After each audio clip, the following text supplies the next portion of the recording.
decide to empty your chair after that discussion, but just wanted you to know. But can All we right. get more in now? Yeah. There's a chair right here. All right, it's 9 a.m. I'll call this meeting to order. We not only have a quorum, we have 100% attendance. Would you please stand for the invocation? Colby Friday from Pastor Willis and remain standing for the Pledge of Allegiance.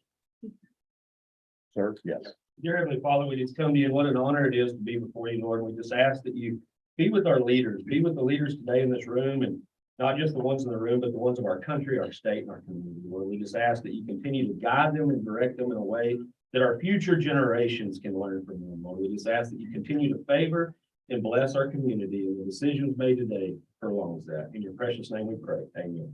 Amen. I pledge allegiance to the flag of the United States of America and to the republic for which it stands, one nation under God, indivisible, with liberty and justice for all. Thank you. Be seated. Thank you, Pastor. We have a couple of ceremonial and recognitions. Is there someone here representing Hill Country Night Sky? All right. Is there supposed to be, Virginia? Yeah. Oh, they're here? Okay, while you're getting, I'll read this proclamation. Whereas the aesthetic beauty and wonder of star-filled skies are the heritage of all humankind and locally the inhabitants of the city, and therefore worthy of celebration. And whereas the experience of standing beneath the star-filled night sky inspires feelings of wonder and awe and may encourage interest in science and nature, especially among young peoples. And whereas the opportunity to view star-filled skies attracts tourists to our region and therefore economic benefit to the city, preserving the rich heritage and starry night skies of the city of Fredericksburg is important to its residents. And whereas light pollution, which is wasted light that performs no function or task, and artificial light that goes where it is not supposed to go, is created glare, light trespass, sky glow, and overlighting. Light pollution wastes natural resources amounting to at least $2 billion per year and contributes to diminished American energy independence. And whereas the historical view of the night skies has been eroding in many nearby areas and generations are growing up with limited, if any, view of the wonders of the universe. And whereas the influx of people into the Texas Hill Country region and the accompanying light pollution from area lighting fixtures has been steadily on the rise. And whereas solving the problem of light pollution involves making better use of outdoor lighting to direct light down to where it is needed instead of upward into the sky, putting outdoor lights on timers and using outdoor lighting only where necessary.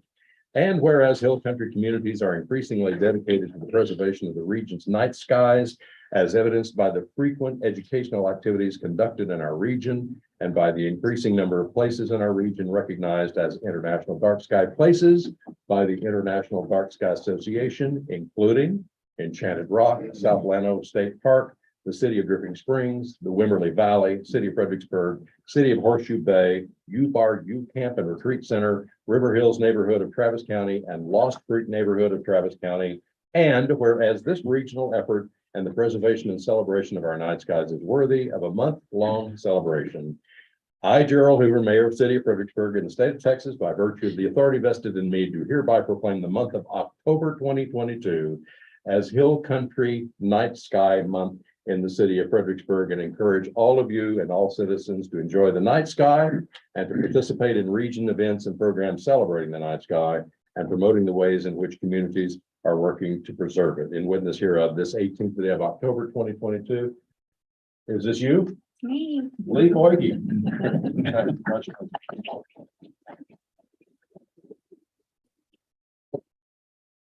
Can I get any questions? Thank you.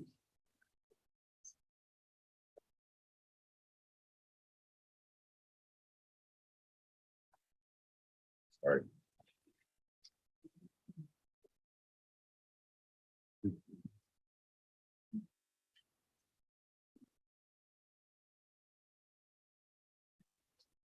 The second proclamation is Code Enforcement Month. How appropriate. Whereas code enforcement officers provide safety and welfare of the citizens throughout the city of Fredericksburg through the enforcement of local codes or ordinances facing various issues of building, zoning, housing, animal control, environmental, health, and life safety. And whereas code enforcement officers often have a challenging and demanding role and often do not receive recognition for the job that they do in improving living and working conditions for residents and businesses of local communities. And whereas code enforcement officers are dedicated and high qualified professionals who share the goals of preventing neighborhood deterioration, enhancing and ensuring safety, and preserving property values through knowledge and application of housing, zoning, and nuisance codes and ordinances. And whereas code enforcement officers often have a highly visible role in the communities they serve and regularly interact with a variety of state officials, county officials, first responders, legislative boards, commissions, agencies, and bodies. And whereas code enforcement officers are called upon to provide quality customer service and excellence to the residents and businesses of the communities in which they serve. And whereas the city of Fredericksburg wants to recognize and honor code enforcement officers and bring awareness to the importance of code enforcement to the communities. And now therefore, I, Gerald Hoover, Mayor of the City of Fredericksburg in the state of Texas, by virtue of the authority vested in me, do hereby proclaim the month of October 2022 also as Code Enforcement Officers Month in the city of Fredericksburg, and urge all citizens to appreciate and assist them by being good neighbors and residents and witness here of this 18th day of October 2022. Ted, are you receiving this? Yes. And Ray's not here today? Well, that's a shame. We get over here to get you out of the. Oh, yeah. Okay, you take this. Hey, count to three so I can suck it in. 1, 2, 3. There we go. Thank you.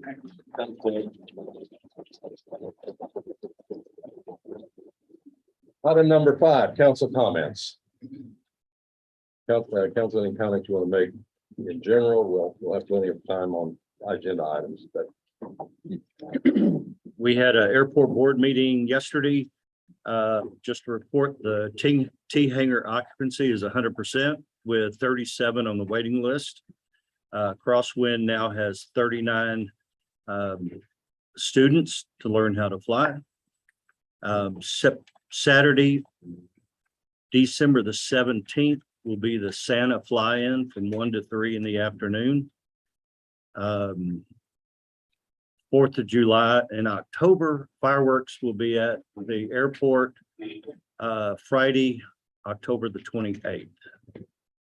And for those that really plan a long way out, May the 20th, 2023 will be the 75th airport anniversary, and we'll have some kind of celebration out there. so these are fireworks that were postponed from July 4th. Correct. Anyone else? I've got a few. So 9 people from Fredericksburg attended the Texas Municipal League Conference in San Antonio. Right after our last meeting, learned a lot, made some new connections.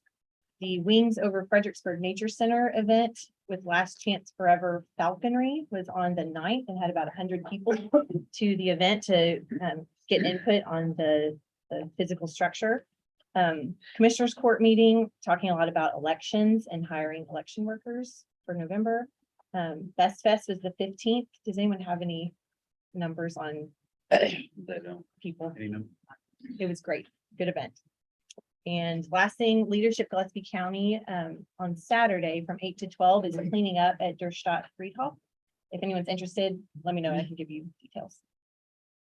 We do have the Food and Wine Fest this weekend, which the proceeds go to the square, are basically donations to the market plots. And of course, you ask everybody to participate. They do expect good weather and a big crowd.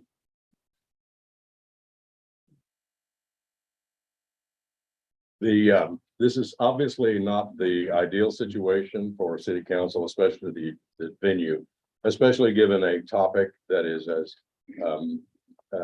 interesting to the community as SDRs are today and many other things.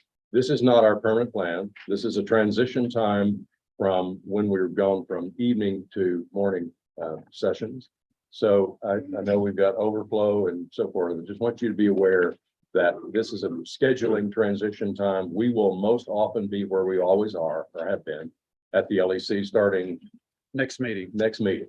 So we decided to transition in October. The schedule was already booked for the LEC. So we're now here and but from now on, we'll be at the LEC. I would request that everyone who speaks today on behalf of the city staff, council, would you speak up? Because we don't have amplification in here. And I know how frustrating it is to sit in the audience and not be able to hear. And if I need to say, would you speak up, please? I will. All right. Let's go to item number 6, the consent agenda. These items can be dealt with in one motion unless a council member wants to pull them and discuss them separately. We have the following agenda of the meetings of the minutes of the meeting October 4th that we had in here. And then we have these approvals of just spending a bunch of money on these budgeted items, waiting for the budget to be approved. These things that are in the budget, I'm assuming, Clinton, these are all been presented in the package exactly as we were presented in the budget. Yes, sir. Okay. So we have purchasing the countywide radio system, purchase agreement, which is a co-funded with the county. That lease purchase agreement with bank funding, who gave us the best bid. Lease purchase agreement with the same company for the acquisition of city vehicles and equipments in the amount of $933,000. This is outlined with several of our utility departments. Parks equipment, you see the grounds master 4,000, et cetera. Those pieces of equipment that were duly budgeted, $386,000. These are lease purchases. And then the renewal and construction of the contract with the sidewalk program. Council, do you want to deal with this in one? I do. I agree. I'll move to approve all items presented on the consent agenda as presented. Second. I have a motion and a second to approve as presented. Any further discussion? Can 6A be with the edits that Shelley sent us for the minutes? Thank you. Okay, the amended motion is with the correction additions sent to the city secretary earlier. All right, motion second. All in favor, say aye. Aye. Aye. Any opposed? Would abstain on the contract with Hazelwood. I approve the others. Okay. We have a motion, a vote to sustain on the one issue of the sidewalk. That was Tony. Okay, we have several P and Z presented items here, but I am going to jump to 8A to consider, discuss, and take possible action on short-term rental uses, code violations, and enforcement matters, and consider possible initiation of a text amendment to the zoning ordinance related to same. Bailey, do you have anything to present first? Well, I would just like to say that we did have coffee with the city manager event last week. A number of you were in attendance. This was one of the major topics of discussion. This has been a major topic of discussion for a number of years now. I see a lot of familiar faces in the room. Thank you for being here today. A few new faces. Thank you all for your input, regardless of what side you're on. The folks that we heard from at coffee with the city manager seem to be the neighborhood residents that are being impacted by SDRs. I've recently received, as I'm sure the council has received, a number of emails regarding impacts to neighborhoods and so forth. This item was requested by the mayor. It's intended to be an open discussion with council. Staff hope at the end of this item is direction if there is a possible amendment to the short-term rental ordinance. This will be the starting point for that. The item was noticed in such a way that this does start that process of amending the zoning ordinance. So again, just an open discussion, no decisions have been made. I know the council has had a lot of input from both the neighborhoods, SDRs and operators. We hope to have direction at the end of this to start the process and move forward to make some changes to the ordinance. With that, Mayor, I'll hand it back to you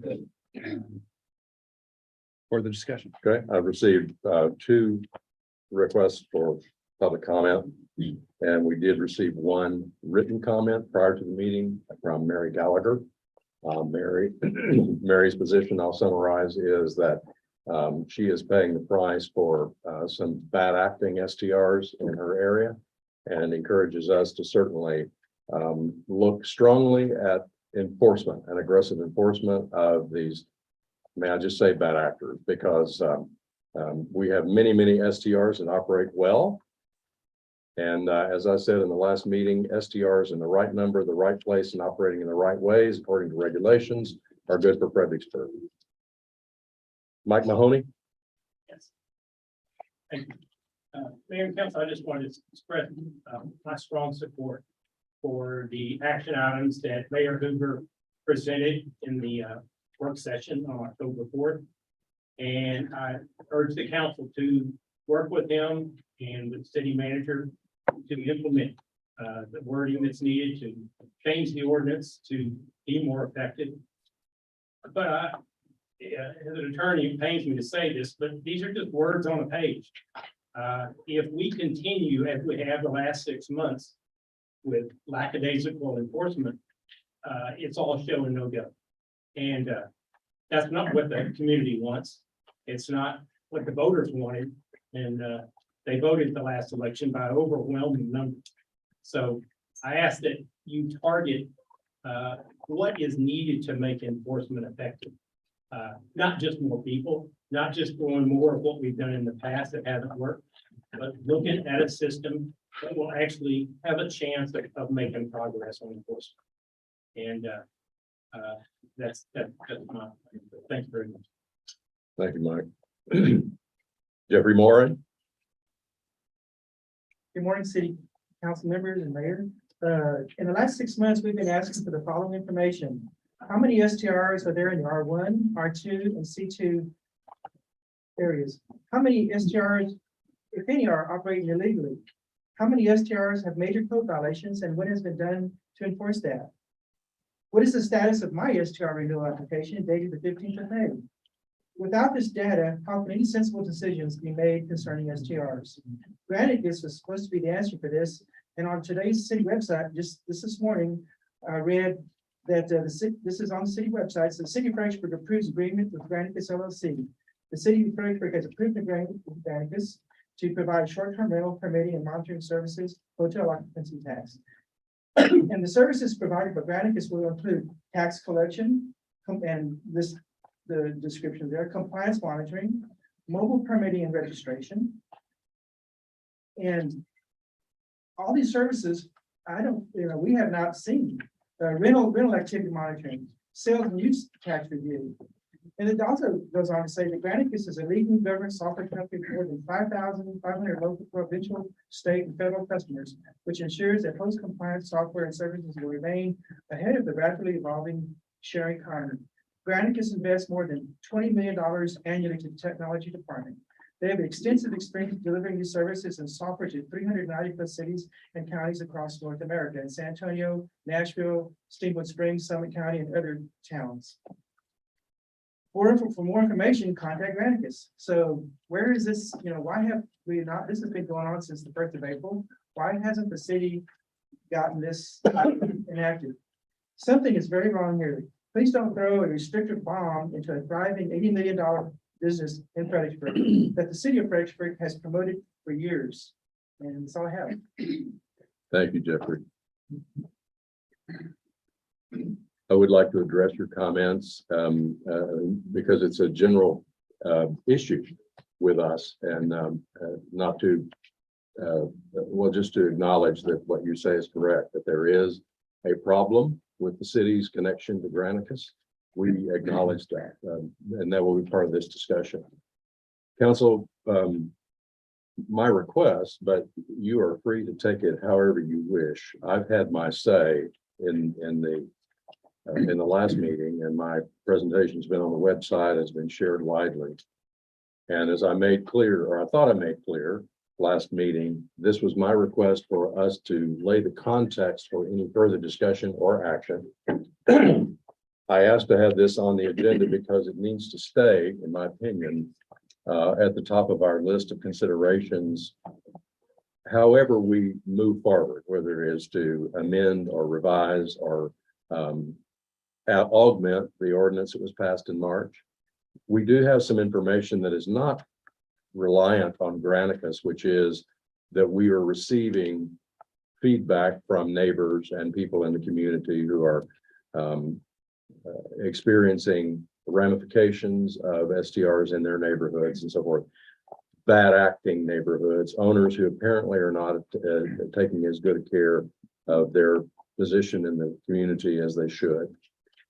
The theme of what we've been hearing is enforcement, is what are we doing to move the ball forward to correct those that are not representing the industry well, which serves the community well, those that do.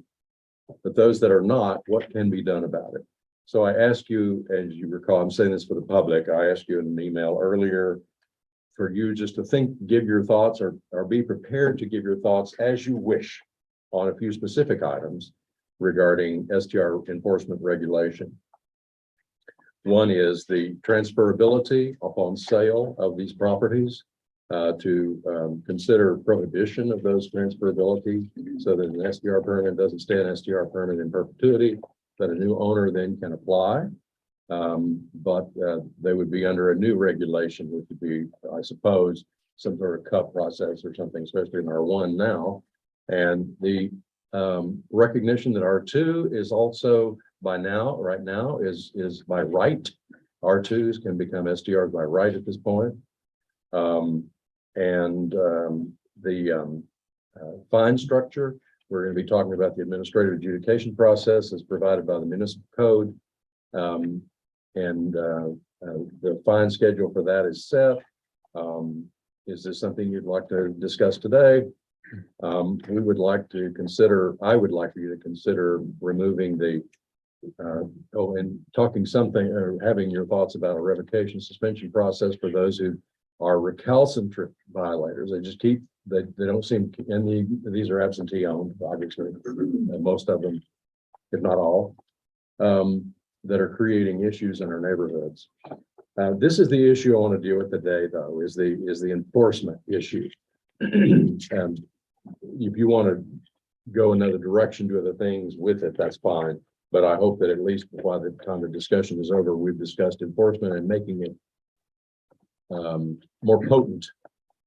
And then the other one was to remove the city manager from the final revocation process. To me, that ought to be a city, have more authority behind it. It should be a serious matter, and it probably a more serious matter than the council, than a manager making that decision. It should be an adjudicated thing, and the city council should have a piece of that. That's my opinion. These are all items for discussion. Nothing is decided. That's why we're having this discussion today. So with that, I will turn it over to council at your will. Please give us your thoughts. Let me- Go ahead. I just prepared a few comments I'd like to read before we get started. As most of you are aware, I am the only council member that was involved in the development of our current STR ordinance. It was a long and at times a very emotional process, but in the end, I felt it was a good ordinance. But the council stated that we would review our progress in 6 months. Well, it's been 6 months, and this new council has been asked to review the current STR ordinance, the status of the Granicus software implementation, and the progress of our enforcement process. I've had several questions asked, which I would like to answer and provide the following comments. Are you satisfied with our status and progress with enforcement of our ordinance and management of the STR process? My response to that is I certainly am not. Why hasn't more been done during the last 6 months? I had hoped we would be far enough along during this time that we'd have a new management software operational, and that we would have a better understanding of what's needed to enforce our new STR ordinance. But we've had several setbacks, as well as some exciting new developments in our city government. For example, the setbacks include that Granicus has not been as easy to implement as advertised, and it has taken a lot more time and employee involvement than we anticipated. And we've had several city employees leave the organization, which has caused additional issues with the implementation of Granicus and the new STR ordinance. The new developments include the election of a new city council, which includes 3 city council members and a new mayor, the promotion of a new city manager and a new police chief. We have also passed a new city budget, which we started at the end of May and completed at the end of September. As part of the new budget, we have budgeted several new employees, which their only responsibility will be managing and enforcing SDRs. I can only speak for myself, and I'm not making excuses for our seemingly lack of progress with the enforcement or management of our new STR ordinance. But I felt it was important to share with you what else has happened during the last 6 months. I do know this council is committed to maintaining and improving the quality of life for the residents of Fredericksburg, and I look forward to our discussion. Thank you. Tony. I guess I'm wanting some updates on, apparently we have a lot of permits pending. And I'd like to get an update of where that might be, Clinton. Are we processing any? Jeff talked 2 weeks ago about his. I've heard others now. Are we getting that cleaned out, or are they just sitting on it, or what's happening there? Might turn to Garrett Bond to That's answer fine. this question. So, basically, we have around 1,300 active permits. We're confident in around 600 or 700 of those being fully permitted, correct? There's around 400 that are pending. And when I say pending, that ranges anywhere from a full-blown inspection of a new STR application to a transfer to a renewal. Staff is handling about 25 to 30, up to 35 of those a week. So we're making progress. We do now have the Granicus software, the full version up and running. There are still issues that need to be addressed with that. But again, we are making progress. So there are around 400, I think is the current number. While I'm speaking, I did want to note, as of this morning, there's 626 STR permits relating to R1 zone properties. You ones. Just total. So that's the total number, 626 in R1 and 332 in R2. That are currently registered, Yes, sir. right, and functioning. So let me also ask about enforcement. We keep talking about it. Are we making any progress on that, or are we still, part of my deal, I agree that possibly some of these people that are, I guess, and possibly in the judicial system ought to lose. We ought to cancel their permit until that process has been done, because apparently nothing's being done on it. And I don't realize sometimes that takes a while. Well, under the current ordinance, it takes a guilty verdict, or I don't know what the legal Right. Conviction. a conviction to revoke. What I'm encouraging is that we possibly change that, amend that to change that where we get their attention that we're serious about this. Let's get it. Yes, sir. Are you talking about those that are operating without a permit? Without a Or- permit, or possibly after 2 or 3 warnings, whatever the case may be. And code enforcement is pursuing violations through the municipal court process. We talked about the issue with that is the length of time it takes. But that's what I'm concerned about, the length of time. It may take 6 months. So the Or hope long. is that with this administrative hearing process, now will that be expedited? Instead of a 2 to 3 month process, it becomes, a 5 to 10 day process. Including operating without a permit. Yes, sir. So those people operating without a permit, they never went through the process and they just started, or it lapsed, or what have you? It's all across. All over the board. There's different situations. We're looking into one right now. I think they've been paying hot remittance since 2014. So they were prior to any of the new STR permitting that's in place, so they just weren't even aware of it. So all of a sudden that was flagged, and so we're looking into it, trying to bring them into compliance. Well, I would encourage that we get those pending process, as you say, as soon as we possibly can, because there are people sitting out there. What I question, some of those pending are those people, if you've started construction, do you have a permit or do you have to complete the project before you get your permit?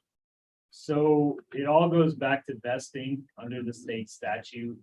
So if you've submitted plans at whatever date the formal plans came in, you're vested under that current ordinance. So that's part of the discussion today too, is, we have the 2018 ordinance, we have the 2022 ordinance. If changes are made, there's going to be situations where people are vested under the old ordinance. And then anything new that comes in after the adoption, they would fall under the new ordinance and regulations. Can y'all talk about how those pending charges that are currently sitting in the municipal court bucket can they get transferred over to the administrative hearing? Like, how quickly can we transfer those over and get going on that? I mean, you could theoretically dismiss the case, dismiss the municipal court case and then file them in the civil adjudication proceeding. It's going to depend on when they were committed. We don't really have that process up and running. I mean, the ordinance has been adopted, but we don't have a hearing officer even in place yet. So, I would prefer that things aren't filed in there until the offense occurs after we have that process up and running completely. But theoretically, you could move things over. What would be the goal of doing that? I guess what's your concern that we want to try to address? I'm thinking there's what, 270 something? Ted, what's the number of pending municipal? What is it? I don't have. Okay. Because if they're all just waiting and it's been 4 months, how does that work? Would we, it was committed in, the issue was in May, so you could cancel it and then file it in the civil. Would that speed up the process? It would speed up the process of imposing some sort of financial penalty on whoever committed the offense.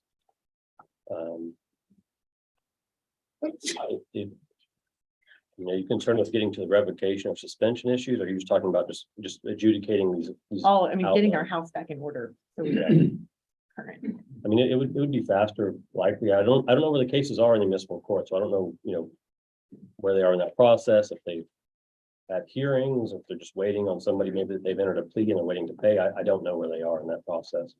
They're probably scattered throughout that, if I had to guess, every step of the way.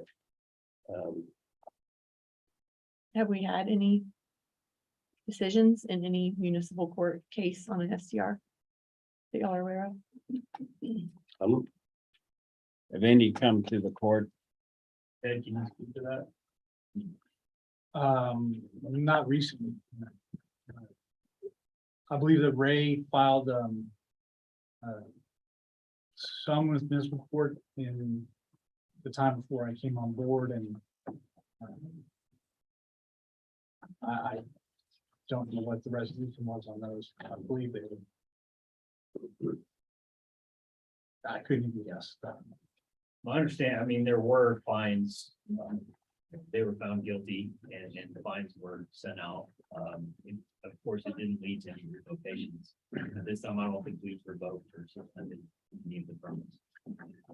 I know it's only been 2 weeks, but the software, any signs of improvement? Said dead on arrival? We're not very pleased with it so far. How long are we gonna put up with it? Well, I think that's part of the discussion here today, depending on what y'all want to look at. We're happy to start looking at other options. We've actually started having some conversation behind the scenes to see what else might be out there. I think we need to. And I can answer on the question about the cases. So I don't typically get involved in anything that's sort of a traditional code case, like, watering trash, those STR, non-STR, they're just sort of routine. And so I don't You know, I have, there's a prosecutor and a deputy city attorney that prosecutes those, so I'm not usually involved in those. But I would say over the past 2 or 3 years, have prosecuted probably less than 10 STRs that have been operating without a permit, operating 2 units in R1, not paying hot, some of those types of offenses. And I think every single one of them has been convicted, paid a fine. It's been no revocations or suspensions coming out of that, but so there has been some, but it's not very many. I think the majority of the offenses we see are the more typical code offenses: trash, noise, water, tall grass and weeds. So I see there's the enforcement component, there's the transparency component, there's the software component, and there's the ordinance loopholes issues. So we could probably take action on some of those items today. I'm happy to drill down into some things I've seen in the ordinance. I'm looking for, and I'm having trouble finding where in the ordinance is the penalties. Because I printed out what was passed and it's not in here. Because there was kind of the big things, operating without a permit, and then the trash things. And if we could separate those and fast track enforcement of that, because I just feel like we aren't capable of managing what happened. And If you look at the administrative adjudication section of the ordinance, it does speak to fines, and I'll let Daniel talk about this just a little bit more, but it specifically talks about Appendix E, which is the zoning ordinance. The fines associated with violations of the zoning ordinance. Daniel, you want to talk about other violations that go through municipal court? So there's no specific penalties just for STR offenses. They're just treated as a zoning offense, a zoning code offense. And so I think it's section 6.301 of the zoning ordinance has all the penalty provisions for any violation of the zoning ordinance, including the STR sections. So that would be the criminal penalties. And then under the civil administrative process, the city council has set forth penalty ranges for offenses under that process as well, which are going to be in the ordinance that adopted that set up that process. And again, they're not STR specific penalties. They're just, if it's a zoning ordinance violation, there's penalty range. First, second, third offenses, they escalate. And then for other types of offenses, there's a similar penalty provision. So you're not going to see anything in the STR ordinance, if you want to call it that was adopted, because it just pointed to the general penalties for all zoning violations. got it. Thanks. So does that need to be firmed up? What? I would agree with you. The penalty structure, and that's in the administrative process that we're looking at, right? Because it specifies those fines. Yeah, But until we have an administrative adjudication process in place, we'd just be spinning our wheels. I think Right, we're am I planning to do right? that. Right, we should have that in place probably by the end of this meeting. We've been Right. working on a lot over the past 5 months to try to get this in place. So there'll From be there. a person in place that Yes, ma'am. adjudicates. And you'll meet him today. Oh, okay, cool. it's That's prescribed in the municipal code, this administrative process, even with the fine structure. Great. And can we start that tomorrow? I mean, like, how long until we? If we vote on that Start today, what's the We vote. process for after that? Right, and Garrett and Daniel have been working very closely with the individual. Garrett, Daniel, do you want to speak to So the timing? the reason I was advocating waiting until we have that process up to divert cases to that process is that there's special notice requirements when somebody's noticed of the violation. They have to be given notice of their hearing date. And so we have to have the administrative side ready, I guess you'd say. So when they're given their notice, they know when their date to appear is and that sort of thing. So we've been working to get calendared. We've got space now scheduled and calendared for the future. Today, council will consider appointing a hearing officer for that process. I think they're probably working. I've met with the proposed hearing officer on discuss with him preparing these notices, the paperwork side of it, how they're going to handle the administrative side, accepting payments, all these things, trying to get ready for that. So I mean, You're talking about a month. well, maybe when we get to that item later, you can get better feedback from the individual that's going to be doing that, because he's sort of taken on that task of getting this up and running. Understand? I haven't talked to them in about a week, so I'm not sure where they are today. Can't get the horse before the cart, right? Well, we don't want to stumble right out of the gate, I guess you'd say. We wanna be ready. I don't need to get too, excuse me, too involved on a staff level, but I have concerns that we send a whole lot of warnings before things ever get sent to the court. So I want to make sure that that's tight. So whether it's get a warning and then you start getting fined every day, or I don't think that is set up. STRs or Yes, others. SDR that process is well ironed out. And Mayor, I want the council to have a good understanding of what constitutes a violation to begin with. There's a list, it's not a complete list under 11C of section 5.401. That includes the sign ordinance, occupancy limits, remitting pot to the city, sound ordinance, trash, parking, watering, etc. Some of these are minor violations, what we consider minor violations, some that are more associated with the health, safety, and welfare of the public might be considered major.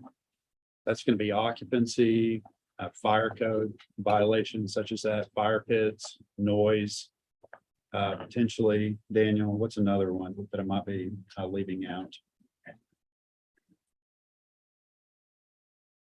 Just a little bit of background. When we were going through the ordinance development in the past, and Bobby, you can weigh in on this a little bit. We had some sections of the ordinance regarding enforcement and suspension and revocation that were much more substantial than we ended up with. 3 strikes you're out for a major violation, for instance, that went to 6 strikes you're out to eventually making its way out of the ordinance. Some of these violations continue. Another section of the ordinance that was modified at the very end, again under section 5.401 13, is really when you look at the city manager's authority to suspend or revoke a permit. I cannot do that for violations including noise ordinance violations, sign ordinance violations, garbage collection ordinance violations, lighting ordinance, or the city watering ordinance. So I'm really pretty restricted when it comes to, really effectively dealing with the bad actors. And I can tell you after reading dozens of short-term rental ordinances across the United States, have a Google alert set, I get a dozen stories every day. There's some cities that are getting very serious about this that have very steep fines and a very short window for compliance before they suspend or revoke a permit. If it's a major violation, for instance, they might start at 1,000. For every violation, they add 1,000. Up to 4 violations, then they talk about suspension or revocation. And it doesn't matter who's committing the offense. That's part of the violation. So, you have communities that have gotten very serious on the very strict end of this, that are trying to effectively deal with what we call the bad actors, and I think that there are a handful of those in the community that are causing the majority of the issues probably. And then others that are, kind of just putting their toe in the water to see how the ordinance works. This is all very new right now. So I have some good examples. I'd be willing to share a little bit more in detail, but just to give you an idea, a lot of cities are going to that process where, again, you have a number of minor violations that adds up to a major violation. And then some number of major violations may result in the city considering suspension or revocation of a permit. And fines associated with that. Jeffrey, can I ask you a question Yes, sir. relative to your comment? Is it your message to council that we should not take any big steps toward enforcing behavioral quality of life issues on these operating STRs in neighborhoods? You know what I'm talking about, wait a minute, let me finish the question.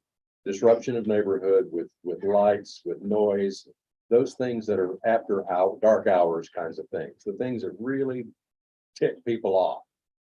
Is it your view, is it your message to the council that we should hold until we get Granicus up and it's providing what we always thought it would? By all means, we need code enforcement. I think all the STR owners here in town, there's a lot of STR owners here that live here in Fredericksburg. I have an STR on both sides of my house. I don't want those guys causing havoc and chaos all hours of the night when I'm trying to sleep or whatever. We enforce, I realize there's a lot of absentee STR owners here in town that don't have that, don't have the capability to do that. But no, we do need code enforcement. Code enforcement now. I think that's all the STR owners agree that we do need code enforcement. If somebody's acting wrongly or if they're committing operating illegally, yeah, they need to be fined and stiff penalties, swift action on that. But no, my issue is Granicus is supposed to tell us everything we're asking here right now. Like you're asking right now, how many people are operating illegally? Is it 1, 2, 4, 5, or none? So we really don't. Can you tell us how many are operating illegally? No, I don't think you can. You know, so just as of this week, nobody even knew how many STRs were operating in R1, R2, or C2. So it's just a matter of getting the proper information. But yes, we all want code enforcement. We get a bad STR owners here in town get a bad name by having bad operators here in town. There's bad apples here. Thank you for that. The Jeff, people who, Jeff, Garrett did give you those numbers just a few minutes ago. Yes, I did. Okay. Just as of today, we've been asking this since April. the people who I have talked to and been exposed to through this entire debate, when I started paying attention to it in July of 21, are people that I know are invested in this community. The people I know personally, and I know that they want to operate their business in the right ways for the right reasons. I believe that. We're talking about an entry into the community of people who have invested and have no vested portion of that in the community. They've just bought a piece of property and they're operating it that way and so forth. That's what I'm thinking about. I'm not trying to penalize people who are operating well and providing really great sales tax, hot tax, bringing people in. I get it. I do. I'm just talking about the frustration that people have with these, and it appears to be the same ones. Because unfortunately it is anecdotal and I feel vulnerable about that. I wish we had better handle on all of the data now. And I certainly thought by 6 months we would. But we're looking at those who are disrupting people's lives in the neighborhood. And what I hear from the people who are heavily invested in the community in this business, you want the same things because it makes you look bad or the industry look bad, or the people jump to the conclusion that STRs equals bad. And that's just not the case. But we have had a flood of these things in the last couple of 3 years. When I was at TML and I would talk to mayors there and I'd ask them, so are y'all dealing with an STR issue? Yeah, we are. Well, how many do y'all have? I think a couple of hundred. And these are towns our size or a little smaller. And I'd say, well, we've got 1,300 on record. And the reaction was always, oh my gosh, really? So that just, and I know it's anecdotal too, but that's all I have to offer you today. I would like to ask if I could, Sharon, did you want to Yes, jump in? Go ahead. yes. I appreciate all of your thoughtful comments and the way you've lined it out for us so that we can take these step by step and talk about them. Bobby, I appreciate your comments and all of y'all's thoughtfulness about this issue. The one thing I'd like to remove from the conversation is the word moratorium. I think a moratorium is a blunt instrument. We are focusing on this little community here and our economy here. We forget that we are part of a big economic situation. And our central bank is waging war against our economy. Interest rates have doubled in the time that, since we started talking about the STR problem. And I think we make a mistake to use a blunt instrument like a moratorium when we have an economic issue that's going on. We are in this economy where the Fed is raising interest rates, trying to slow the economy down. Let's let that market part of it work. Let's attack the bad actors and not attack the entire industry. That's my point. Let me ask you one question for clarification. Are you clear that my recommendation for moratorium was a very specifically time-limited moratorium while we worked on the ordinance to keep any further properties reverting to STR? In other words, it wasn't a moratorium forever. It was a time-limited 120 days or whatever. I understand that, Okay. and I don't have I understand that, but I still think if you declare a moratorium, you are actually declaring war on our number one industry, our number one source of income. I think we have to be careful with those kind of brutal actions. Okay. That's just. There's somebody raising their hand over there. Are we still taking Okay. public? Is there a way of parsing out on the back actors within the industry? Is there a way of parsing out or understanding if it's usually like the ones that sleep 8 people or more versus 6 people or less? In other words, is it tied to the size of the property and maybe there's something to be done about that, because the bigger the property, the bigger groups they attract, the more likely you are to have bad actors in a big group and in a small group. Yeah, not that it doesn't happen, but I'm just saying, is there any way of knowing that information and parsing that out? Yes, we do have listed capacities on each property. Right, but as far as bad actors, do we know how many of them are the larger property versus the smaller? I don't. What Do we? is it normally I the mean- larger ones? We do have some of that data. Part of it is how do you define a bad actor? We do have some that there's multiple noise complaints. There's some where they're watering out of compliance all the time. Well, then just take it under the noise aspect of it, because the watering and the lights and the trash is kind of a gray area where it can go both ways, but I'm saying that from a noise perspective, is it typically 8 people or more, or 6 people or less, or maybe the 6 is the gray area and 4 and under is fine, but 6 is gray and 8 and up is. So Is generally, as you would expect, the larger occupancy units appear to create more issues. But I don't want to, there are some that are functioning great. They follow the rules, they're doing a good job. And we have a couple where maybe, I think there are 4 or 6 occupants that are a problem. So, I don't want to just say the big ones are the problem. That's not the case. Right, but I just wondered if it was like, of all of them, is 60 to 70% of the complaints about one side versus the other 30% that parts out and all the other. I don't know. I think it might be interesting because It's been, my experience with it has been that the larger the facility, the more opportunities for things to go awry. So maybe I don't know if that's something y'all can take into consideration as you're looking at all these different things that are doing. I think that's a reasonable assumption. I'm getting a lot of messages from people who live near them.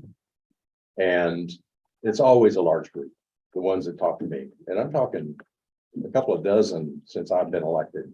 Long stories, not just, I've got an SCR that's a problem, please look at it.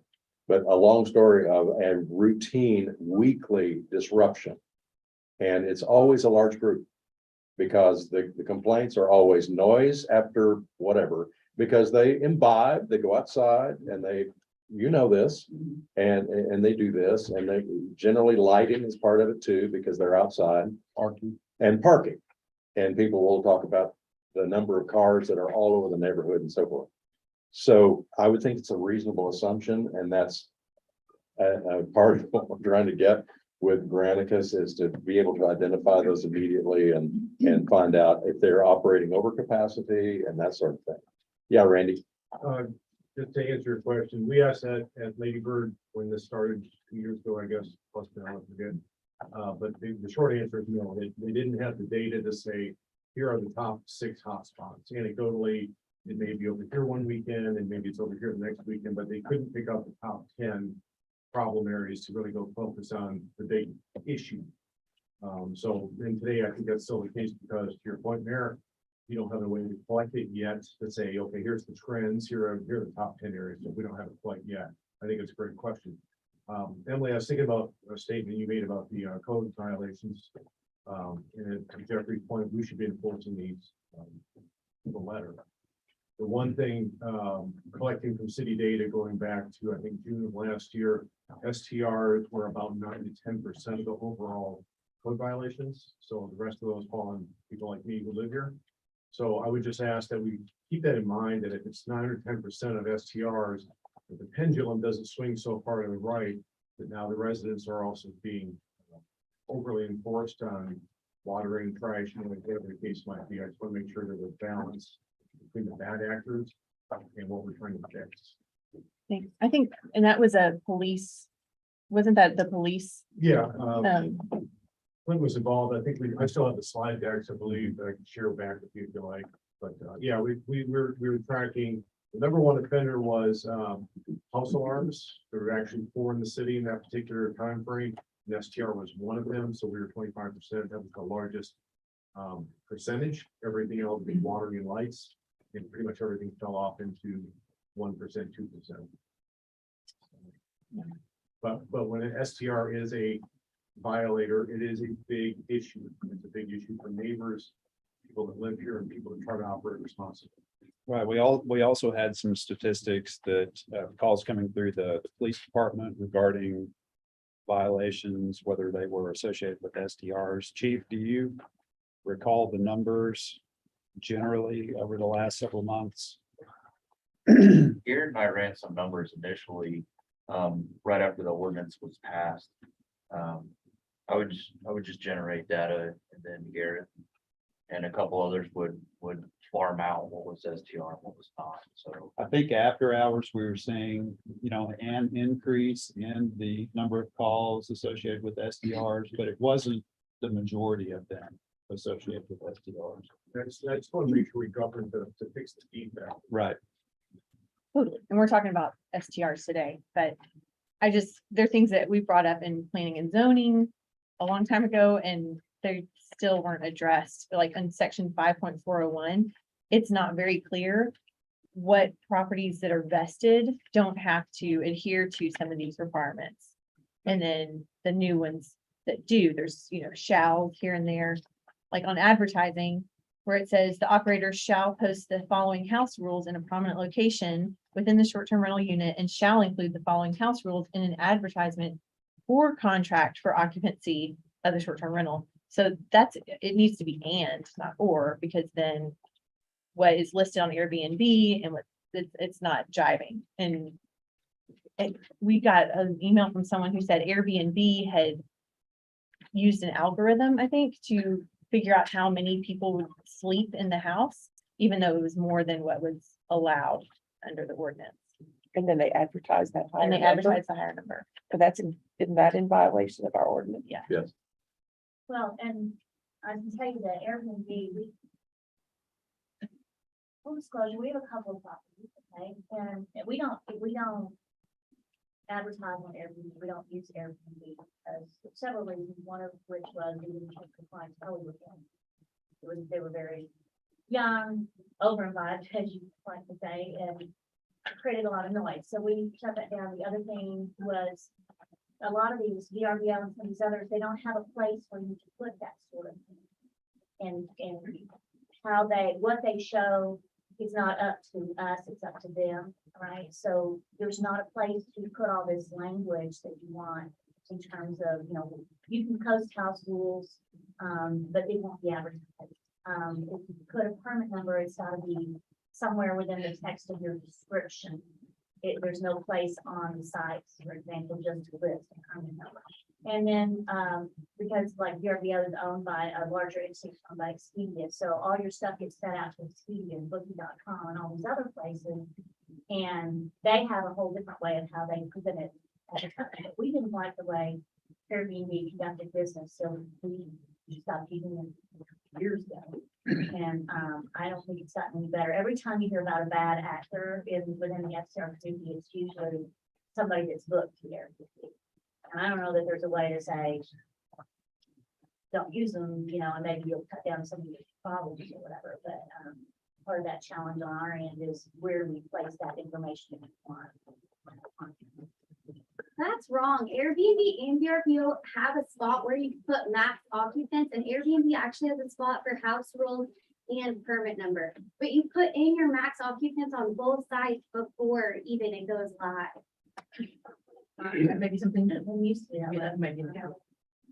Okay. Council, how do you want to proceed? There's obviously the procedure we talked about with administrative adjudication, finding getting the Granicus info, et cetera, and how we're going to set fines and so forth. But then there's the practical matter, is who's going to do that? How do we do that? How does the city, what are the forces we use to enforce? We have two guys, and we have a police department that deals with things in the nighttime. What are your thoughts about that? What is our capacity to enforce with people doing the business of enforcing? You say we have two guys, didn't we have just approved 3 more? Okay, three. We're adding another. Okay. Yeah, so we'll have. We haven't added them yet, but we've approved it. So. Right. We haven't. Okay, hired three. So it appears to me that the administrative adjudication is that and Granicus, so that you have the data, are the two things that we need to get in place before we can do anything else. Am I wrong? I do think we did replace the software, whatever process that is. Okay, so we've got a council member expressing his view of cutting Granicus loose and saying thanks, but no thanks. Okay. Yeah, just a second, Tom. But with even with 3 code enforcement officers, so many of the infractions, the things that we're talking about that are neutralizing quality of life for some neighbors with regard to this industry, and it's a few, I acknowledge it's a few out of the number. They have to be on duty at the time of the infraction, right? And part of the issue with shifting to PD, as I understand it, is that code enforcement, they're not, that puts them in jeopardy personally if they have to make a contact. That if it's a rowdy situation of disturbing the peace, disrupting the neighborhood, it needs to be an official PD person. That's my thought. I agree. Okay, and we're only talking about those after hours. I'm not talking about a policeman going and giving you a citation for watering on the wrong day. That's not what I'm talking about. I'm talking about at night because they're on patrol anyway. Chief, any comment about my framing it that way? No, you're absolutely right. I mean, that's what we're currently doing, handling everything after hours. You know, we take measurements or readings if it's noise, you know, we try to address the ordinance, you know, that's generated the complaints. We document all of those, you know, the officers also try to decipher is it a resident or is an STR. Usually a lot of that information is given when they make contact with the violator. I think that the process that if a police officer shows up in a citation that's warranted and they issue a citation, that immediately goes to municipal court. So we'll have to figure out, or one thing we'll have to discuss is, you know, we have code enforcement that are with a third that's specifically looking at STRs, you know, if they issue a citation or a summons and that goes through the administrative hearing, or a PD shows up, we issue the same violation and it goes through municipal court. How that's going to work or how it's going to work moving forward with the administrative hearing officer in place. Because as it stands now, it gets into municipal court and can stay there for months before there's Yeah, a 'cause they're resolution. backlog. Yeah. That's a big problem. Tom? A question I have for for the council, I was on the council with the adopted ordinance, is with the Granicus software that is currently being used. Okay, when previous council said, yeah, we need to move from Avenue to Granicus.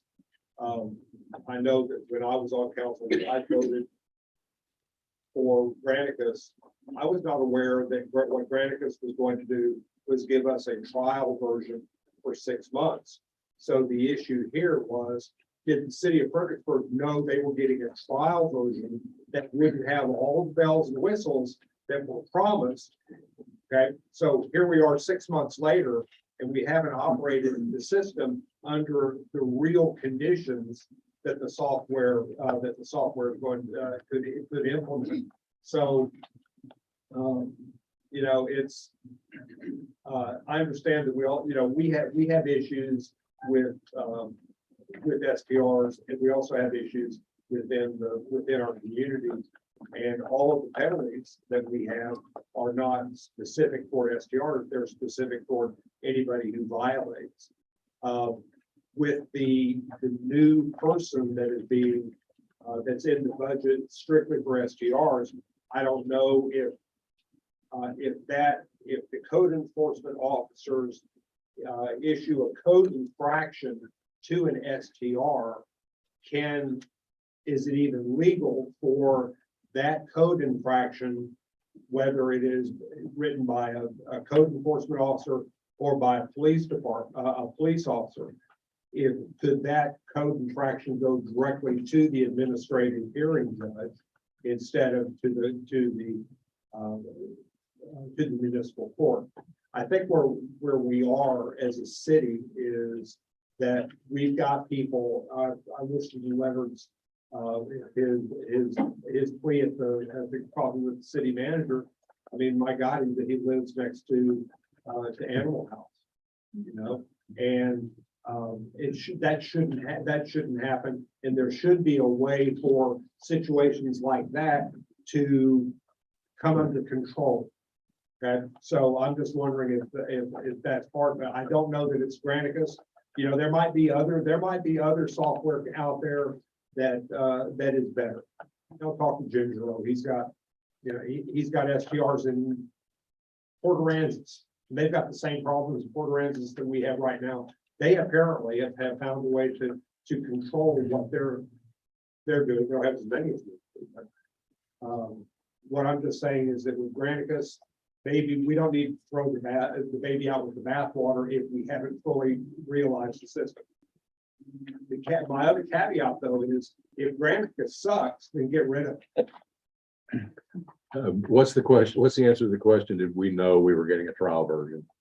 I didn't know. No, we did not. When I voted for it, I did not know. Okay. And so who was the question I have is who knew?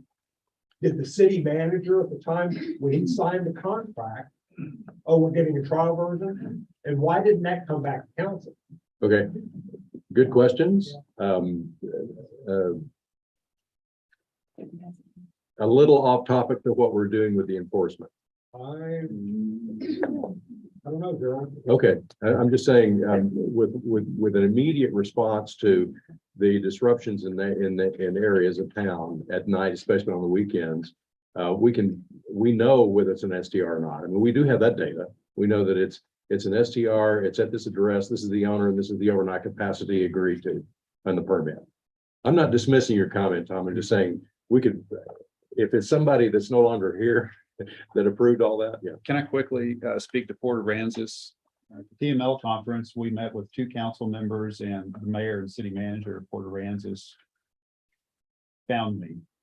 And they said, whatever y'all are doing, we want to know what we're doing is not working. Our software doesn't work. 85% of our, residential structures or SDRs, it's out of control. We're having all these issues. We don't know what to do.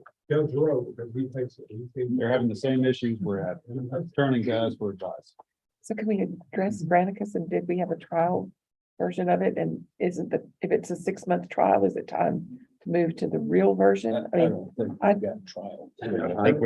So originally, and I think we began working, the contract was signed back in February. And the plan was for the trial version to go live the same time the ordinance went into effect, so April 1st. Under the original schedule, they had proposed having the full version go live by July 1st. And so we had some frustrations with that. We were hoping, a month or two and go live with the full version. As we were working with them to implement it, we were finding major errors. There was a lot going on. We had the Avenue data, trying to transfer that to Granicus. That was difficult. At the same time, there were a large number of applications being submitted. Avenue was no longer taking them, so they were being forwarded to the city. So we're trying to handle those. And all the while, there are also people submitting applications through the Granicus, the trial version. So 3 different sets of data. So we received some information from Granicus and it was just incorrect. And basically staff, Shelby and Janelle, went through line by line and basically worked in a spreadsheet to compile and reconcile all that data. So that was then transferred to Granicus and it's been an ongoing issue. Their schedule just kept getting pushed back. So finally, we just said, we need to rip this Band-Aid off. We have gone live with the full version. We're still not pleased with it. It's not providing the information that we thought it would. So as far as data goes, we do have the data as staff, but it's not publicly available because it's in a spreadsheet. It's not easily workable. If we're looking for stats, we have to go through line by line and kind of look at things to pull data from it. But as a whole, we're confident in that 1,300. So I think it's worthwhile in starting to talk to these other providers. That process is going to take some time. We have to go out with RFP again, but I've got 2 software providers that have reached out. I guess they're hearing our frustrations. Tom called him. And Clinton and I are also meeting with a former CEO of one of these companies that was bought out actually tomorrow to kind of talk about his thoughts.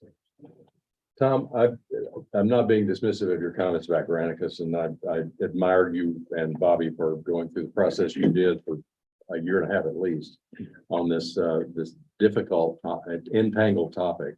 And I know that Granicus, what I heard, was pitched as we're going to make this happen. Yeah, this is the happening software. All we got to do is lock in. It's going to be great. Here we are 7, 8 months, whatever later from the time of signing the contract, and not so much. I take your point. My head today is about how do we begin to get a handle on what's happening in real time that's outside of what Granicus provides us. My issue is, how do I help Leonard Bennett? Me too. Who has to put up the same bullshit Right. 4 nights a week? Right. Okay, so is there an administrative way that the city of Fredericksburg can say, okay, Thank you. let's do that, Thank you. Well Okay. said. That's Okay. well said. without saying, get on to, the all Right. that deals with that. Mike, I think you had your hand up and then Bill. So, if you just step out of this meeting and look at it objectively from outside, what is real clear is we don't have control of our situation. We don't even know how many cases we as a city have filed in muni court. How can that be? And what the status is. Are we getting hot tax payments? Sort of makes it hard to believe that we're even doing that properly, if we can't seem to put everything else in perspective. There's everything that's come up is, we don't know the answer to this. So I would ask you to step back and say, well, why don't we why do we want to keep making our problem worse? Ms. Joseph, moratorium has a negative connotation, but the bottom line is we're talking about suspending new permits. It doesn't have anything to do with the business that's ongoing here. It just says, stop. Let's fix our problem. Let's at least understand our problem. Having 25% of the homes in this town not available to residents. If you throw in the vacation homes in this town and the long-term rentals, less than half of the people can own a home in this town, because do we need more of that? I mean, that's what zoning's about. People that want free market, they don't have to live in a town that has zoning. I just asked the city to step in and say, look, we gotta get control of our zoning. We gotta get control of this problem we all know exists and not allow any more in until we can solve the problem and decide what is enough. We think everybody that's living here and suffering through it goes, we've got more than enough. Bill? Bill Snyder? I'd like to say this, I had a problem with the short-term rental. I had it for years. I have not had a problem with that short-term rental for a year and a half. The owners who invited me over to their house, I talked to them, they were very serious about solving the problem, and consequently, I don't have a problem. So my situation is greatly improved. Why? It's not because of the police. It's not because of code enforcement. It's not because of the city. It's because of the owner. And the owners of these short-term rentals that are local, I think they do a much better job of controlling the problems that we're having. The ones that are absentee owners, the management company that's local needs to take responsibility for those units. I hate to hear it when we're putting it on our police officers. I think they're busy. I think they've got a job to do. And as I've said many times, what can a police officer do to solve our problem? They can't solve it. As good as they are, they can't solve the problem. What as a resident, we're not looking for a one-night fix or a one-week fix. We're looking for a system to be put in place that's going to solve the problem moving forward. And police solve it for the night. If they're ever called, they can always solve the problem. But the truth is, my sister owned a short-term rental for many years. Never had one problem. Why? She was actively involved in the control of that unit. So let me encapsulate this by saying, let's don't put it on the police officers. They might have to come out to a short-term rental. I get that, but they're never going to solve the problem with short-term rental. Only the owners and the management companies can do that. Was the owner you dealt with local? Lives in Austin. But they have ties, here. Yeah, Glenn. You don't have to be guarded about talking about enforcement. Everybody's for enforcement. That's not the powder keg. So everybody's saying, please do whatever you have to do. But the other thing is that you've had a couple of dozen people calling you about problems. Remember, there are 1,000 houses that were not a problem. I mean, that's a big thing. The vast majority of our homes are not a problem. So they shouldn't be penalized because of the bad ones. Everybody wants to go after the bad ones. So that's what I'm just saying. That's the easy part of your job, is finding out how to enforce it. Everybody wants it. Yeah, I think we agree at this table that that's the issue, that it's not a industry-wide punishment. That's not, I don't think that's anybody's desire. Just It a is, problem. right, deal with the problem. Yeah, Leonard? Yeah, thank you. Interesting discussion. I think there's a couple of issues that I would point out. One, I think it's a cultural issue. Yeah. If there's a culture of enforcement, people will do the right thing. The other thing is that the episodes that Can you speak up a little, Leonard? Thank the you. episodes that happen are sporadic. So you can have someone that's going to you that, is pretty good a lot of times. But you never know when they're not going to. And so when you have a really bad thing happen, it stands out. But it doesn't mean that there weren't things that happened all along that were, well, it's okay.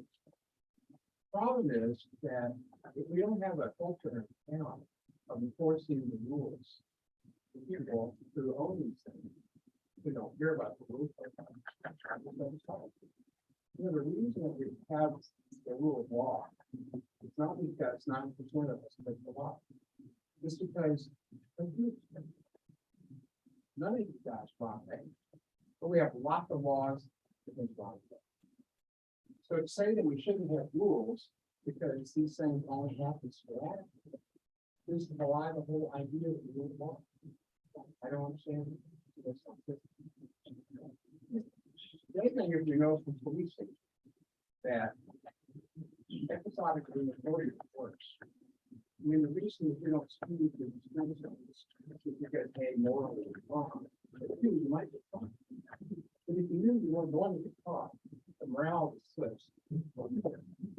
So I think that we need to understand that, yes, there are a lot of people who do the right thing. I bet every person in this room does the right thing almost 100% of the time, right? We're not the reason to have people. Okay, so you can't give someone a pass just because I'm a good guy, he's a bad guy. We all have problems. I water my grass on Wednesdays only because that's the rule, right? So why shouldn't the other person follow the rule of law? Right. And the other thing is that, you just need to decide, but I think it's important. We have become a town where a lot of non-citizens come in. Right, you guys are all elected officials. The voting rolls are being completed because they're losing votes. Every FCR is really a loss of 2 votes. I think they're looking for solutions. People who live here have a different view of the world than people who visit here. And the people who own properties that play to visitors have a different world than the people who live there. So the schools, the school board, bond issue, playgrounds, whether you act, whether we all act, has a lot to do with the people who elect you. If we remove 25%, 30%, 40% of voting rolls, we're changing the equation. Part of the reason that we're having this prolonged discussion, the whole reason the city council really changed. The whole reason that you invested granted is because of the culture change in the country, right? And the culture change is mostly because of the monetization of our culture. It's all about money and all about greed. Right? So things that rid of that, I don't know. I'm not sure if that's it or not. The point is that the only way we're going to fix this issue is to change the culture. But the only way to change the culture is to have data to enforce the rule. And to do it expeditiously. Not only you get a stay about 6 months. I mean, you do what happened with me, that person could have lost their permit, so they could get breaches. Multiple code violations. Obviously, everybody would not take that a street of a city attorney or judge to know what's going on. That's the kind of thing. And so we can't concentrate on these small little things that they're important, like watering the lawn bed. But that's not the issue. The real issue is we have a culture where malfeasance gets in this. That's it. And I think that depending upon a software, we all have software. You can't depend upon software to fix your culture. So I would just think about what happens. Think about what you would like to do next door to what I would. And think about the easy delineation of the infraction. Simple. All I had to do was call the city, get the permits, see they were totally out of compliance. So let's fix these things that are easy to fix. And I spent a whole lot of time on that stuff. It takes longer. Give the people, city management, who know how to handle these things, a chance to do it, but don't make it forever. But let's concentrate right now on the things. Carol, and I'm going to wrap up the conversation and the discussion, ladies and gentlemen. We've been almost an hour and a half on this, which is a good length of time, but I do want to, after Carol, I want to have the council to give you any of your comments if anybody wants to take any action or propose any action, so we can move this item along. Not because we're done, but because we've got a lot of other things to do this morning. Very briefly, I think that whoever is responsible or is the irresponsible owner has to have skin in this game. I said this last week at the city manager meeting. I don't care where these people live, if it's Pocatello, Idaho, or Singapore. if you're a bad actor with repeated violations, you need to appear at whatever hearing or court procedure takes place. And your license gets suspended until such time as you do. So if you're a fabulously rich corporation that has bought a home here for all of your employees to enjoy, and that's a problem every weekend, they shouldn't be able to use it that way. And if you make people appear and tell them what they've done wrong by not enforcing it and make those fines sufficient, I think that will make a big improvement. I think it's important that personal responsibility is pointed out to these bad actors. And that's it. Okay. Okay. I don't know if we need to go through a motion or what, but, and I don't think you fire somebody. It's like not quitting your job until you got the next one lined up. I do think we need to pursue a new software company. And I don't know, we need a motion. My part of this is you don't fire the old one until we find somebody. We don't need a motion for that, and we've been discussing that quite a few times in-house, yeah. And I think the consensus is what you described. Any further action? Bobby, Sharon, Emily? I'm ready to move on to item 8B because I think that is part of this and where we need to go. Anything regarding the discussion we've had in the last hour and a half with anybody? I don't feel like we're any farther along. We just passed everything. No. That's why I think So- isn't 8B That- gonna I move think us farther along? That's a component of it, but we still have the ordinance with the tolls and, Second move. yeah, we have to do executive session on that and then go back to the review. But Glenn? We can keep this on the agenda for the next meeting, have a workshop discussion item. I might propose that. What I would like to do, from the staff side is work on the enforcement. First of all, by more clearly defining minor and major violations. I would like to address the fine schedule, escalating fine schedule potentially. And also address the suspension and revocation issue. From my opinion is that it should be something that we get to a number of major violations, whether it's 3 or 4 or 5, whatever the case may be. That triggers bringing that to the council for consideration.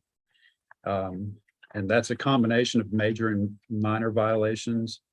Regarding noise, I wanted to note that, I think that the majority of the complaints that I hear have to do with noise or some kind of outdoor activity. We can propose enforcement related to those outdoor activities. When you talk to PD, one of the most difficult things to do is to catch someone in the act of violating the noise ordinance. By the time you drive up, get out, set up your equipment, take that measurement, the activity is stopped. So you're called back out and you're called back out. If there's any kind of activity outside that's disruptive, even if it's a nuisance, that could be a major violation, for instance. I know Leonard Bench, there may have been a noise violation where the noise got above that level, but it was a nuisance for many, many hours, many nights in a row, weekends in a row. So we can firm up some of that. If the council would like to see some of this proposed language, we can bring that back to you for discussion next time. Clinton, does that include the number 13 on 5.401? Yes, Your yes, it does.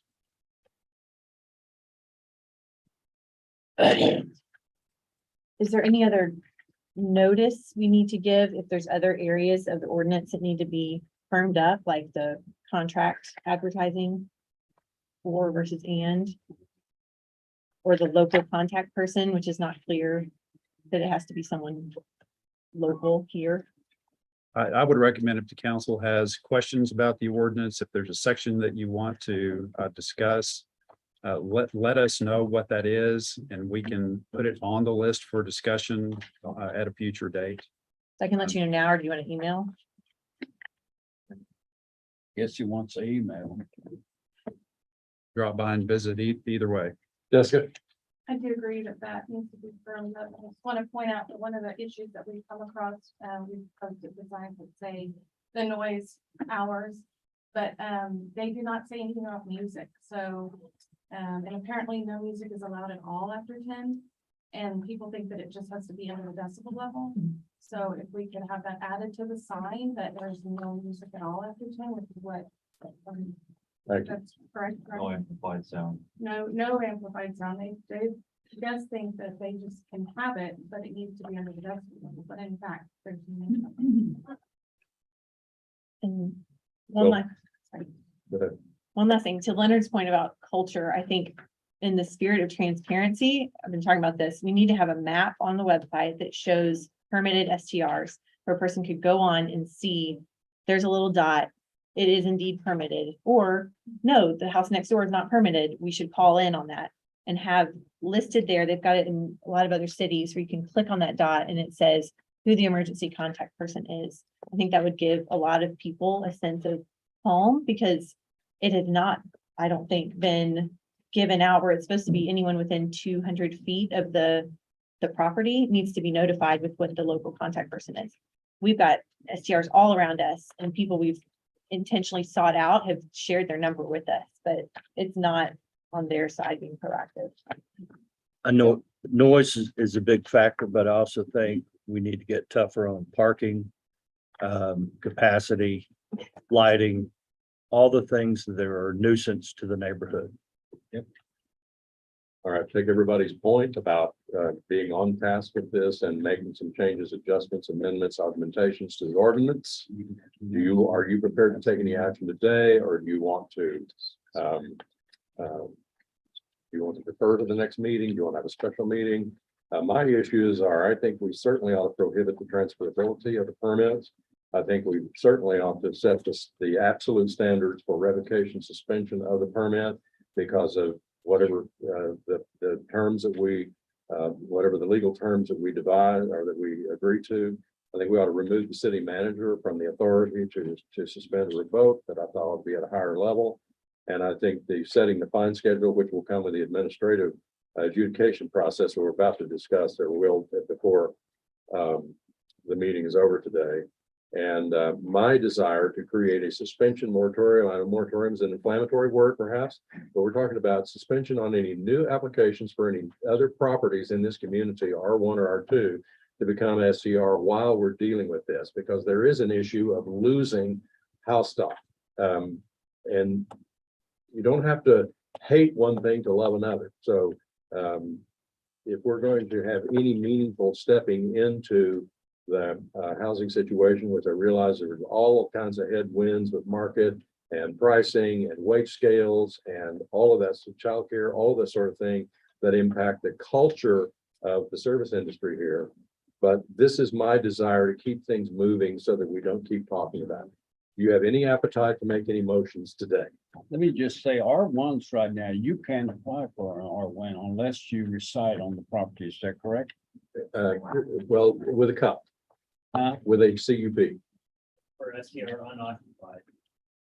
Right. If you meet the 75% STR rule and 2 abutting lot lines, you are able to. There's still a pathway for us for one. It's not the same. So how long would it take staff to get things in order if we?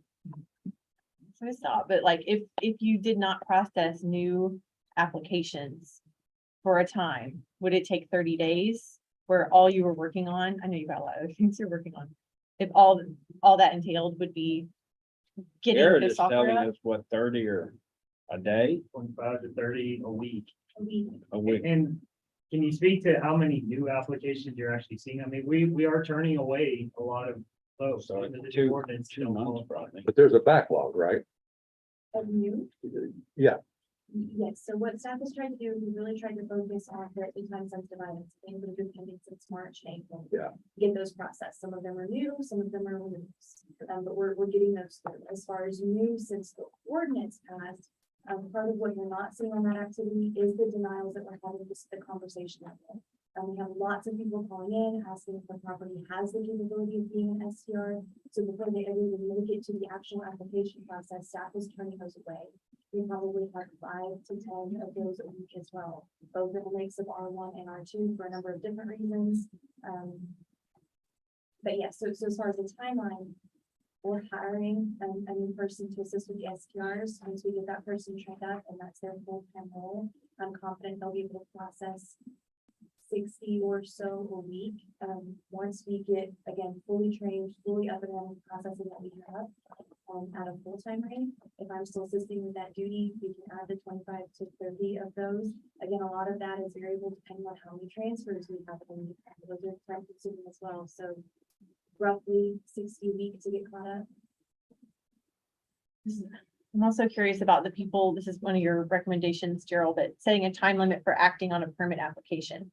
Got a neighbor who applied back in March and then sat and didn't do anything whenever they were contacted to get the house inspected. And now they're interested in setting it up. So I feel like I don't know what that number is, but not letting people who, under the old ordinance, I think former staff guidance was, just email me that your intent is to one day have a B&B here. And then, we'll let that come in under the old ordinance. I don't know, is that firmed up? Like, are there still people that intended to file or intended to apply that haven't applied yet? Back from March, that y'all are holding on to a scrap of paper that says, I want to have an STR one day. So yes, there's a lot of variables in some of those. It's happening. There's a lot of applications and they're all kind of different and unique. And so if an applicant submitted an application in March or April, paid the fee, submitted an application, staff is processing those. Those are valid. Staff is reaching out to those to schedule inspections if inspections have not already been performed. Because we had a backlog given the transfer from Avenue to Granicus. There are situations where that was not the case. The applicant has now since filed an application with Granicus. They did not file an application before. They're in R1, staff reaches out, says you're not able to do that, and said, well, I purchased the property with this intent. And we say, we're so sorry, if an STR application was not received or some other method that vested the property prior to the 2022 ordinance, we're not approving those applications, those are being denied. Or that applicant is pursuing other avenues for potential approval. Am I clear though, Emily, that thing really is related to our having our act together about data? No. Yeah. No, No, I mean, you're right. Yeah. Because they might, Those would be in the, if their process is slow because of our issues, then we can't act on that. Right. Yeah. So until we get our act, it seems like until we get our act together with the data, that making any action for stale permits is iffy at best. Okay. well, I was sure if you don't do today, there'll be a line at her door tomorrow. If we don't do what today? Huh? If we don't do what today? You don't put a moratorium on new ones. But it sounds to me what Shelby's saying is that the ordinance is already having an effect because she's having to turn people away, turn down applications. Is that not because of the ordinance, Shelby? Yes, ma'am. So we are actively turning down applications both as they apply and people that are just interested in purchasing the property. Most people are doing their due diligence, they're contacting staff, they're asking, hey, this is the address, is it a viable STR unoccupied or STR facility, one of the uses they're interested in, and staff gives them that feedback. In most instances, they happen to be R1 properties that do not qualify. So staff is telling them that is not a viable option for the property. Thank you. You're not having any rush on R2s.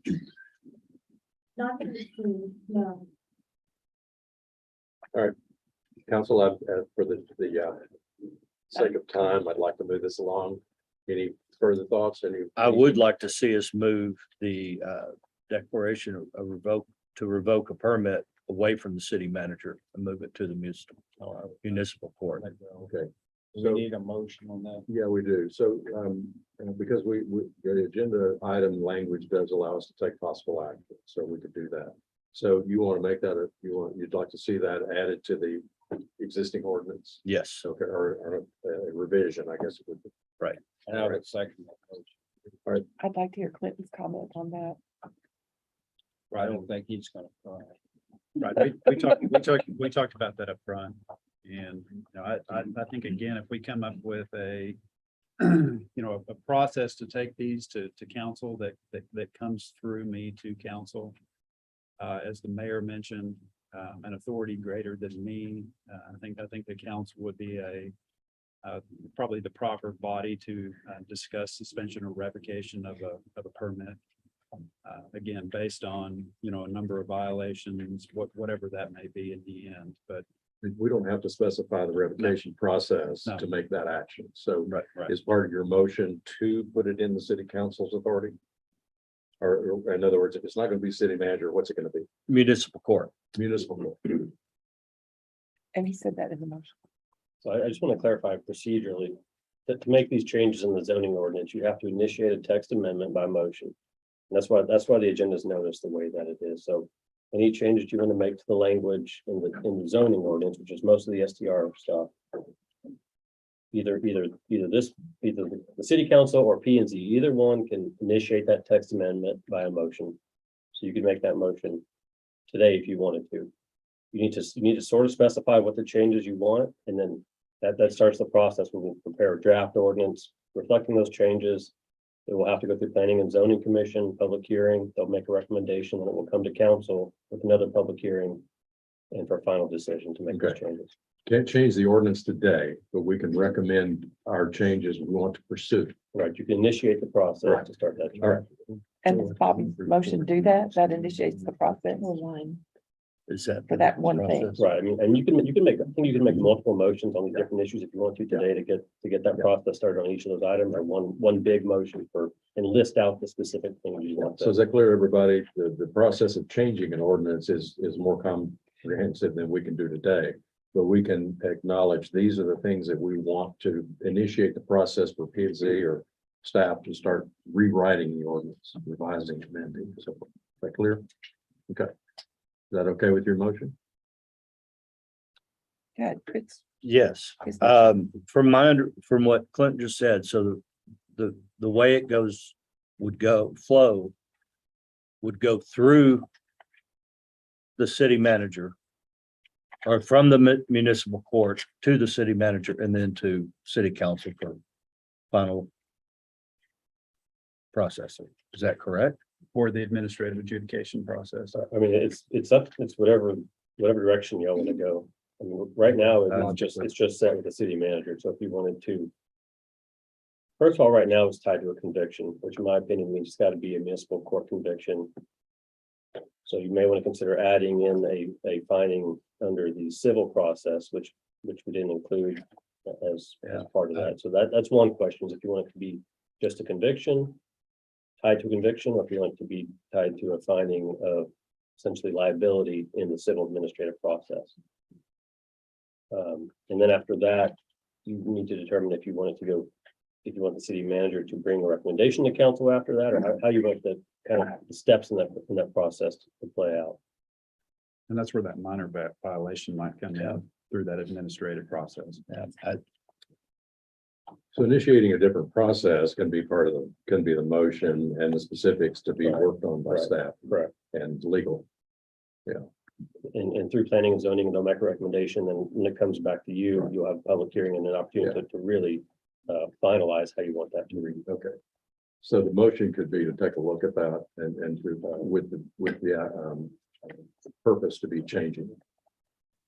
That, We can't be, what I'm hearing him say is we can't be specific today to make the change. right, because quite frankly, I wouldn't know what the specifics are. Yeah, right. So, Okay. Yeah, so- but I would like to initiate the change. Okay. That's still second. All right. I have a motion second to initiate that change and to awaiting further details. All right. Any further discussion? All in favor of that motion, say aye. Aye. Any opposed? All right. Any other motions? Yes, I move that we revisit the definition for local contact person. And that we make more clear in section 5.401 what shall apply to all STR operators, especially the advertising on 11B.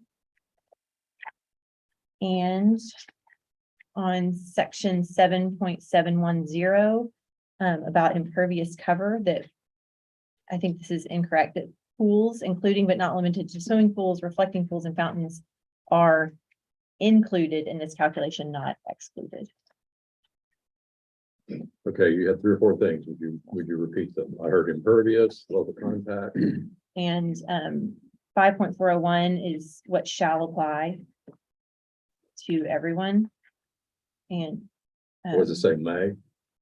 there's some may, or it's just not clear what There's or. is, yeah, there's or, where it should be So it should and. be clarifying shall apply.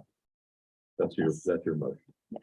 Okay, Then you have, did you have, item 7, That was the impervious cover. that was, The and what is the 7.710. impervious cover?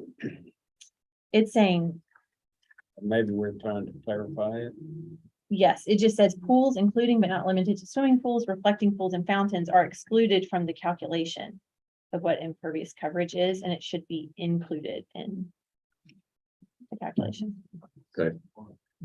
Is So- a swimming pool impervious cover or non-impervious? But it's not clear that like the edges of the pool are excluded and they should be included. Right? So clarifying, specifying impervious Well, cover, We're trying to clarify it. Yeah, it just looking at that. to make sure. clarifying, specifying local Correct. contact definition. Clarifying, specifying shall apply language. Clear to everybody? Second? This is all clearing up the Existing. language of the existing ordinance. And it Does is that tightening follow up. what the same procedure that Bobby's motion follows? Yes. It It is would if you tightening want up to some change the specifics. text. If there needs to be a Okay. text change. So this is initiating the process for staff to revise the ordinance. I second. All right, I have a second from Sharon Joseph. Oh. Any further discussion? All in favor of the motion, say aye. Aye. Any opposed? Motion carries unanimously. Any other proposals? Initiative proposal, any appetite for transferability? I'm not ready to do that. I still think we need to discuss what happens in the case of death, divorce, foreclosure. That's all the transferability thing, isn't it? Yeah, So, or am I hearing you want to wait? Yeah. Okay, I would. any appetite for closing off the new application process while we do this? I would like to, but it needs to be tight on what we do with who's already in the hopper. And, you know, is it effective tomorrow? We don't process new applications. Is that possible, Daniel? So I've got a draft, I guess it was a resolution maybe, when this issue was discussed previously. It's pretty specific on who it applies to. There's some administrative procedural due process options for aggrieved parties if they want to, if they think that it's gonna unfairly impact them. So, and I would recommend that we notice it differently, probably if you would take that action. I mean, you could notice it, in 72 hours if you want to do it quickly, but I would prefer that you had some of those things in place prior to taking that action. That'd be my recommendation at least. Okay, so we're on a bit of a time crunch here because we would like to take some stuff. That's the whole point of suspension. So we need to have some other ducks in a row and then meet again about this. Is that what I'm hearing? For this particular matter that, Yes. that is being discussed. Yes. Right, I've got some documents to support that and clarify the actions, and it's not, there's So no concern she- about the. Okay. So, we couldn't take that action today, is what you're advised, is to make it effective. Okay, all right. But I think, So nobody's made the motion, right? Okay, No. anything else? Shall we move on? All right, I will take a 5-minute recess for those of you who wanted to get about your day doing other things and feel like you're full of STR. So please leave quietly and do leave all the way because we're still in session, because we're recessed.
Use your teacher voice on them, Pat.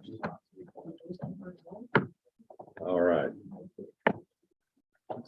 So let's back up to our ordinance resolutions and public hearings.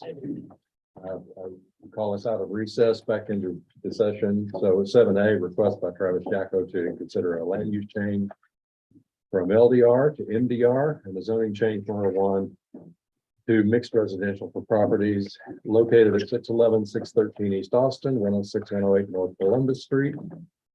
Mr. Bond. Sir, I don't know if the applicant's here to speak. Is it Jacko?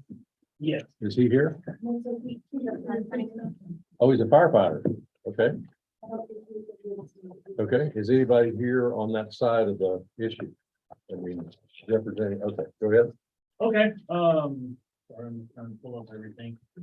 Basically, this applicant has come forward requesting a change from low density residential to medium density residential and a change in zoning from R1 to R2. When he first approached the city, he was only interested in rezoning the lot at 611. Since that time and in speaking with the owner, staff was looking at the existing conditions. We felt it would be more beneficial to look at changing the zoning for the entire block fronting East Austin. Aaron, are you able to pull up the agenda for the map purposes? Oh, okay.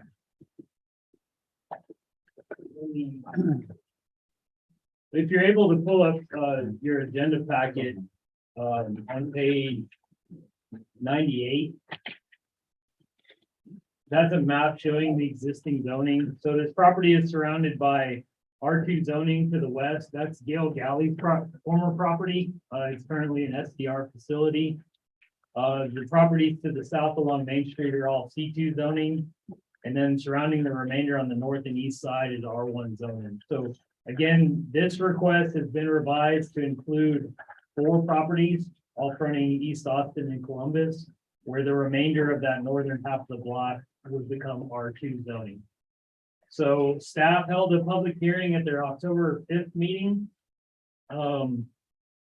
We did, it recommended approval. CNZ did recommend approval with 1 commissioner voting against the motion.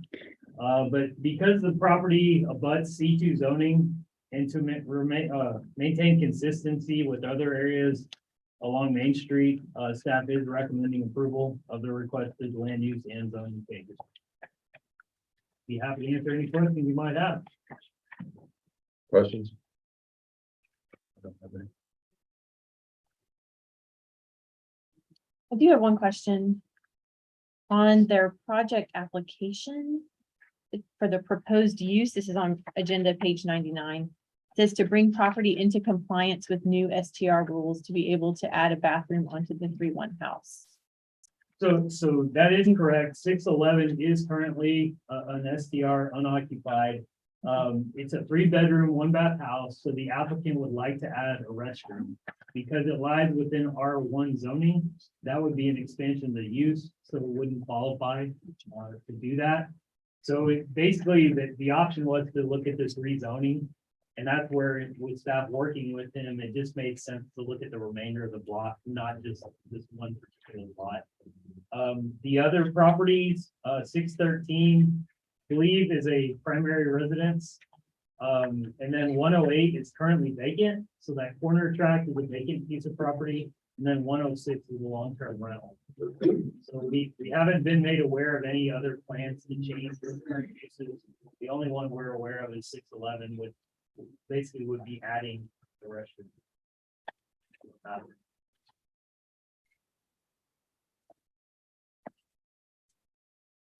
If we want to add a restroom to enable an STR or there No, are, it's already an SDR. Basically, and Shelby, you can speak to this, but I think it's just for convenience. With having 3 bedrooms, 2 bathrooms, it makes more sense.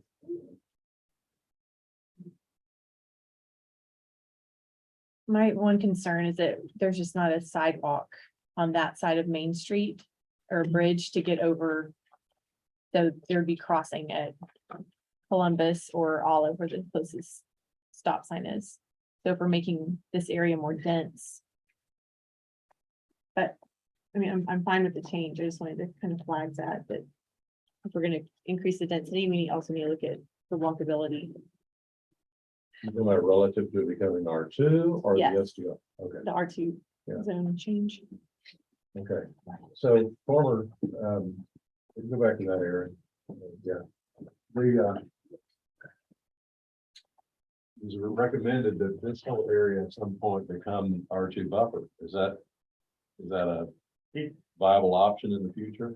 Potentially, I mean, if you look at the south side of Main Street, Yeah. that's how that's laid out. Right, and that's So the point of R2, right, is buffer count, Yes, sir. commercial. And I drove that area out there and it seems like a compatible R2 neighborhood. Yeah. But I know that's not before us today. It's Okay. definitely Part of something my we could look at. philosophy on that, it's two blocks from Main Street, which almost makes it. Why would you not want to store on Main Street if you didn't want to do commercial business? You know, it's walkable, Main Street. There's one block from Main Street, is that what you're saying? Well, Here. 2 blocks, yeah. Well, yeah, you're right, one block. So you'd be opposed to the change based on that? Is that what you're saying? No, I'm almost thinking that certainly qualifies for an R2. Okay. Motion? I'll make a motion, we approve the request, Sarah land use change from low density to a medium density zoning change from R1 to R2 on basically the addresses are 611, 613 East Austin Street and 106 and 108 North Columbus Street. Hold just a second. 7.2 requires a public hearing, is that right? Yes, sir. Oh, I'm sorry. So this is the new format where it's all combined. Okay. Into one. Okay, but I don't have anybody speaking on this that signed up for it. Is anybody here to speak on this? I'm sorry, I overlooked that. Yeah. Okay, go ahead, But you had Tony. asked that. Yeah. So we're going to consider the approval of this ordinance first on the land use and secondly on the zoning. Those have to be separate. I would prefer they be separate. Okay, Tony, so Okay, land use. first or one zoning? is the land use. Second. Motion second to approve the ordinance 2022-32 on the land use change. Specifically, those properties as you see from low density to medium density. Any further discussion? All right, all in favor of that motion, say aye. Aye. Any opposed? All right, then the motion carries. Motion on the zoning. Consider the approval of the zoning ordinance on located at 611, 613 East Austin Street and 106 and 108 North Columbus Street. To an R2. Second. Motion second to approve ordinance 2022-33, amending zoning ordinance from R1 to R2. Any further discussion? All in favor of the motion, say aye. Aye. And any opposed? Motion carries unanimously. Thank you. Item 7B. Request by John Needham with Seco Enterprises to consider amendment to a PUD zoning district to allow food sales and consumer convenience services as a CUP for this development, Friendship Lane and South Eagle. First, we'll go with Mr. Bond, and then we've got Mr. Musselman wants to comment. And I believe the applicant was gonna be here. I don't know. Mr. Needham? Yes, sir. Do you want to let them speak first? Or would you Sure. like me to go? Yeah. If you don't mind, just kind of giving us a brief overview of the. Sure, be happy to. So this is a development that we are designing in South Friendship or South Eagle and Friendship Lane. And we have previously negotiated a PUD in which we had a number of restricted uses and a number of conditional use. When we were initially going through this process, there was, for one, a clerical issue where we accidentally used convenience services when instead the actual classification is consumer convenience services. So we just wanted to amend that to clean that up. And then secondly, we are looking to add food sales as a conditional use for the retail property. And so that would include delicatessen, small grocers, and that explicitly excludes restaurants within the food sales category. And so we would like to amend that and include that as a conditional use within the What kind of food sales, what kind of operations? Yeah, so a small grocer, a bakery, a delicatessen, quick grab go, pre-prepared food.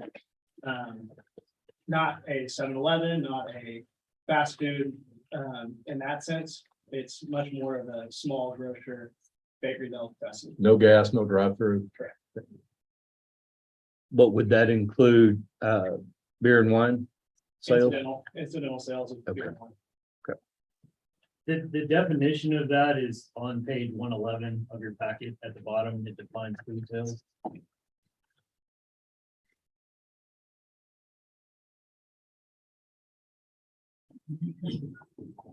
Is that your complete comment Well, here? no, okay, so that was, I'm sorry, that was a very good explanation. I'll continue.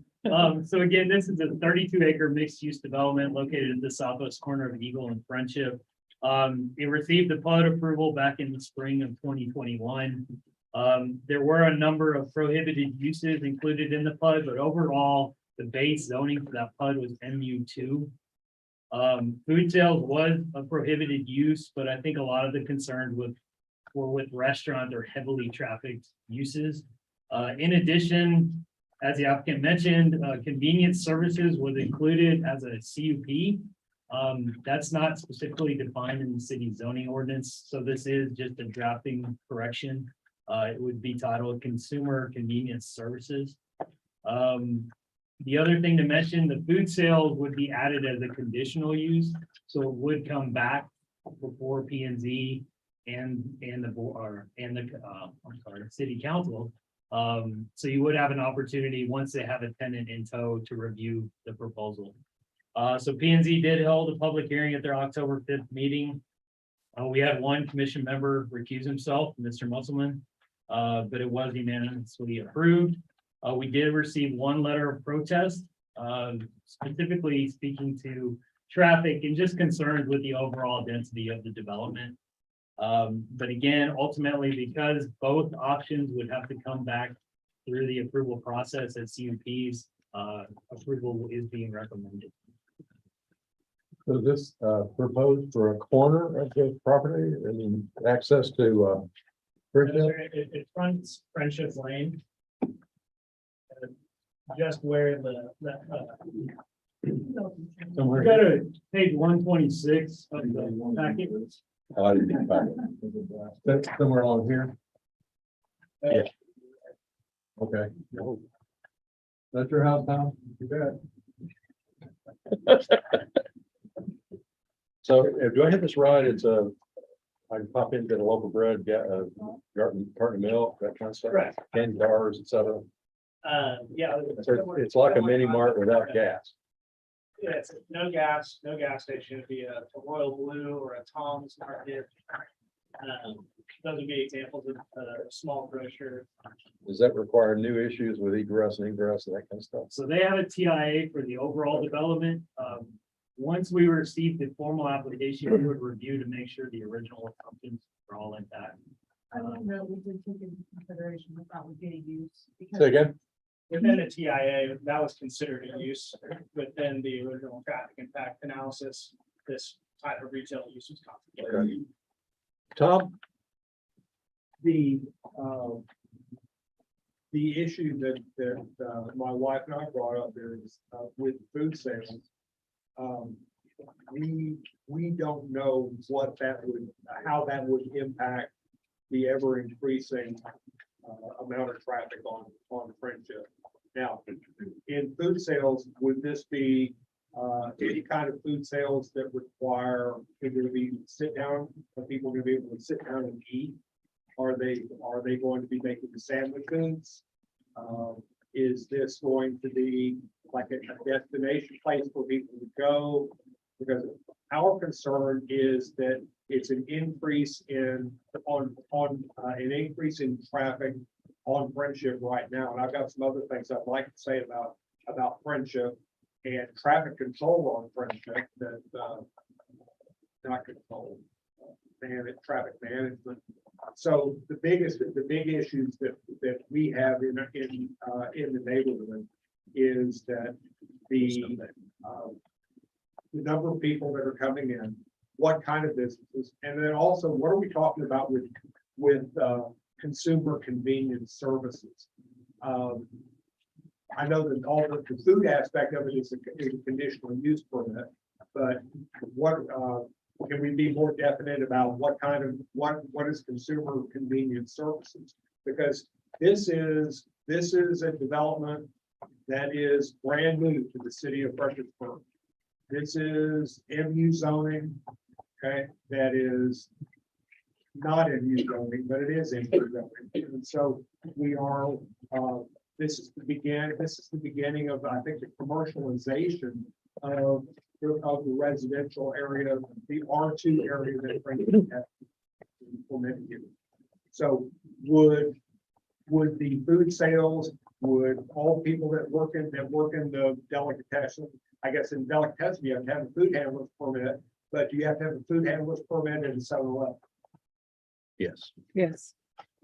Okay, even if they've got hot food there, yes. Okay, but otherwise, if you're selling stuff out of the refrigerator, do you have to have a food handler's permit? I don't know. So Tom, let me get clear. You're saying that if they're making food on site in a hot, like a Subway, whatever, That's a restaurant, okay, but the restaurants are prohibited, okay, okay? okay. As is, are they gonna have on-premise, is they gonna have an on-premise alcoholic beverage permit? Or is it gonna be strictly an off-premise? Okay, You can buy, you can buy a bottle of wine or a 6-pack of beer and then go. right. Well, I think the impression now, and I'm gonna have you address this, my impression now is that it is a true stop and go. And it's not a place to sit and eat somewhere. Will you address that? Yes, we have to. Yeah, that's the intention we are just wanting to take this use off of the prohibited section into a conditional use. And so, as you're saying, it's a stop and go. It's something that provides an amenity both to the residents of our development as well as the local neighborhood. And so, Is it all gonna be packaged stuff or are you making stuff on site?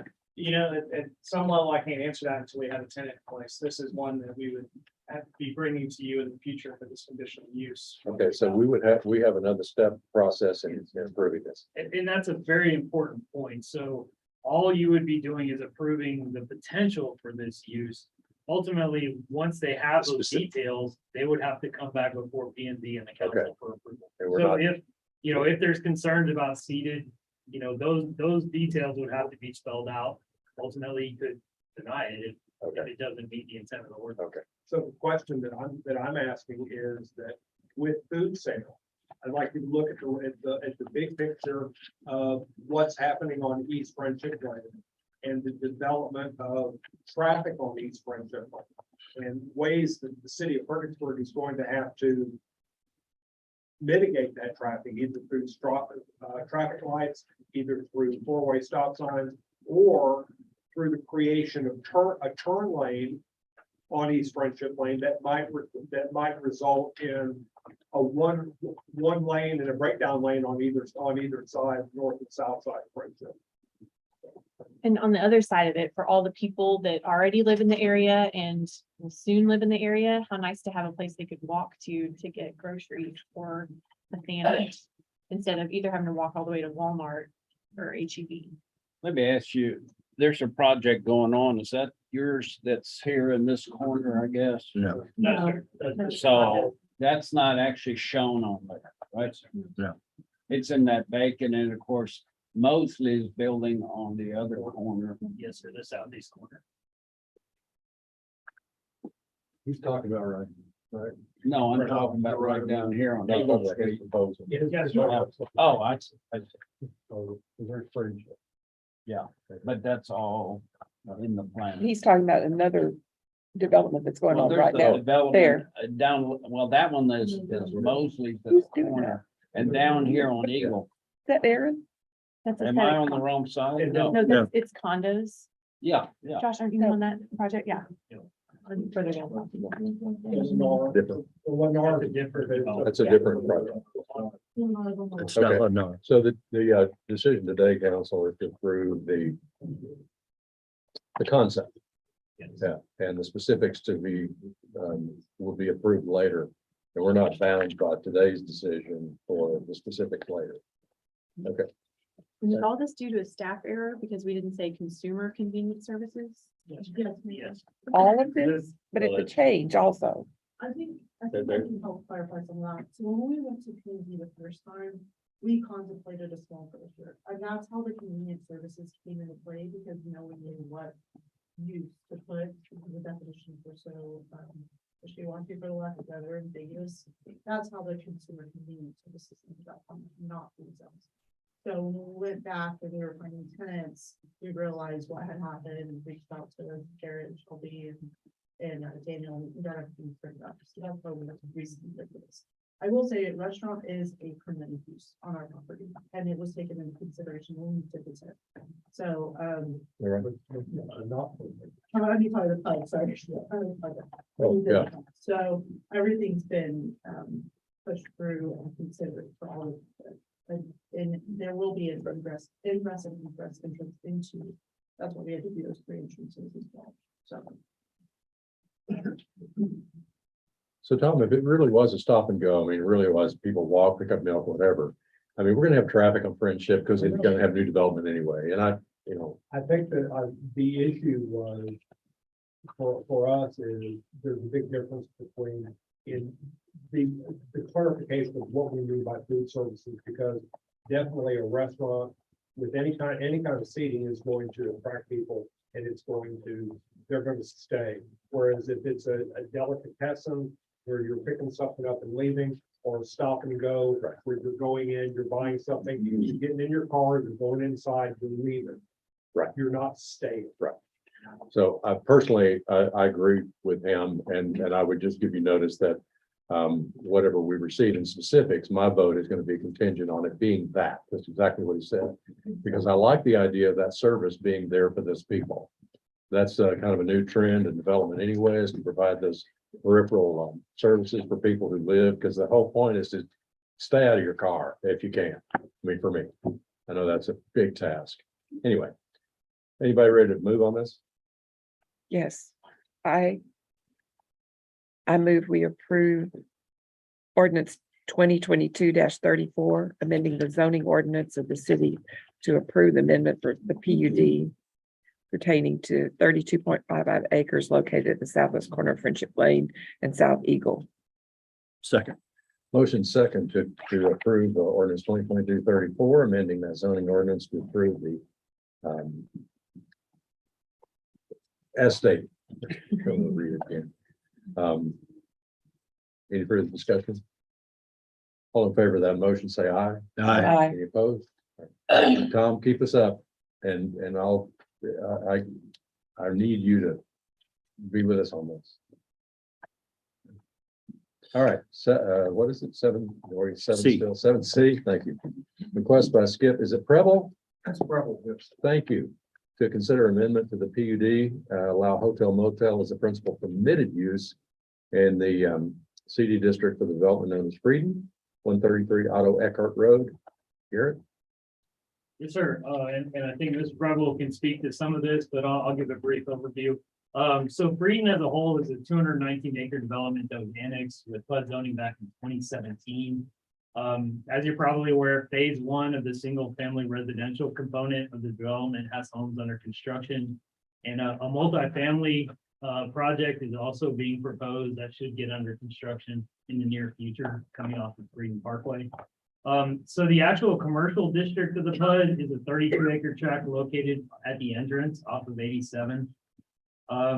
The basis for this PUD or this commercial district was the C2 zoning district, which makes total sense with it fronting 87. The applicant has requested that hotel motel be added to the list of permitted uses. In talking to Skip, we think this was just an oversight way back in 2017. Within the C2 zoning district, hotel motel is a permitted use. So the fact that they're proposing this change to add hotel motel with no other changes to the development regulations, we don't foresee any major issues with this. We did have a public hearing at the P&Z meeting on October 5th. They unanimously recommended approval. We did receive one letter of protest from a neighbor off of Otto Eckhart. No specifics were given. It was just a protest letter. And so basically, since no other changes are proposed to the development standards, this is just an addition of a permitted use for a hotel motel. Staff is recommending approval as recommended by PZ. Mr. Preble, you want to speak? I think this time you covered it for me first. Okay, well. That's the other way around. Yes, thank you very much. The truth is that I actually physically typed this stuff myself, so the chances of getting this done were wrong, well, were great to start with, so. I don't know how it happened, we literally follow it verbatim throughout, and it's the table even looks the same word and all that kind of stuff, we just skipped right over it, so. We want to make the amendment to the PUD to reflect C2. So I don't think there's anything else to say, it's just it's a type of grant word. You want the option, because if you don't have a hard plan. No, we don't. Okay. Anybody else here to speak on this? All right. Council questions or motion? Make a motion, we approve the amendment of plant unit development. Located Frieden at 133 Ottawa Ecker Road, C-2221. Second. Motion and second to approve this ordinance 2022-35, amending zoning ordinance to approve this PUD provision as stated. Any further discussion? Isn't it 2022-36? Am I wrong? Am I on the wrong one? No, it's 35. Okay, I'm sorry. Let's see. Sorry, That's okay. I skipped ahead. I get lost too, Sherry. Any further discussion? All in favor of the motion, say aye. Aye. Any opposed? Motion carries unanimously. 7D, another request by Mr. Preble, R1, single family residential to R5 patio homes at 256 Pica. Garrett. I would like to have Mr. Preble speak first on this one. He prepared a presentation. Okay. Good time. Can you go to the PowerPoints? And, or if I've got the, we got the. Is that okay? Thank you. Thank you very much.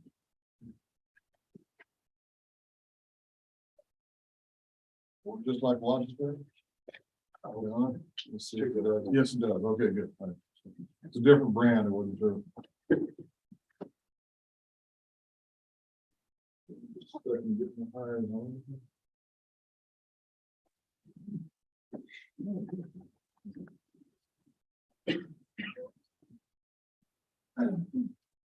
Sorry, I'm doing my best Columbo imitation. Those of you who are older in the audience. Greetings, council. Thank you very much for this opportunity to make a presentation on this. This property acquired several years ago. It's formerly known as the Cranus tract, and this is actually the lower 70 acres of a 95 acre tract. The is on Pica. Whoops. Okay, there we go, right there. Where is the laser? What's the trigger? That's it. Okay, there we go. This is Pica Road right here. And then this is the Windcrest extension. Currently, it's dead ends right here, and it should be connecting over to the Smokehouse Lane. On this side, this is, well, I'm sorry, I'm a little too far. It's right there, actually. So this is Heritage School, and then Windmill Oaks development is right there. And then just a little bit over here, I'm sorry, I'm pointing blank space, but basically, I believe that's called Harmony Hills. Is that right? That's correct. Harmony Hills. So that gives you an idea of where we are. This is an existing subdivision. It's been there for a while. And then Windmill, folks, Windcrest, you're probably all familiar with. This is the recently expanded portion of it. It's the last piece of it. So that kind of gives you an orientation. We propose this single family residential layout. This is, I divided into a north and south piece.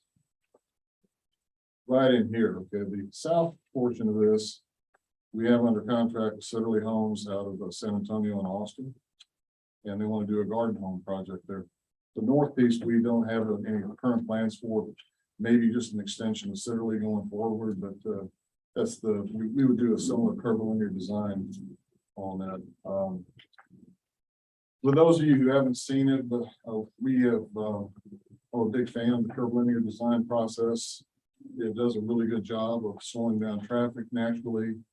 It's a highly efficient layout. You can use anywhere from 25 to 40% of that street to get the same yield of lots, which gives the city, considering that the whole street issue gets donated to the city for maintenance purposes going forward, it can cut your maintenance issue in half or over time. So that's been a good deal for that.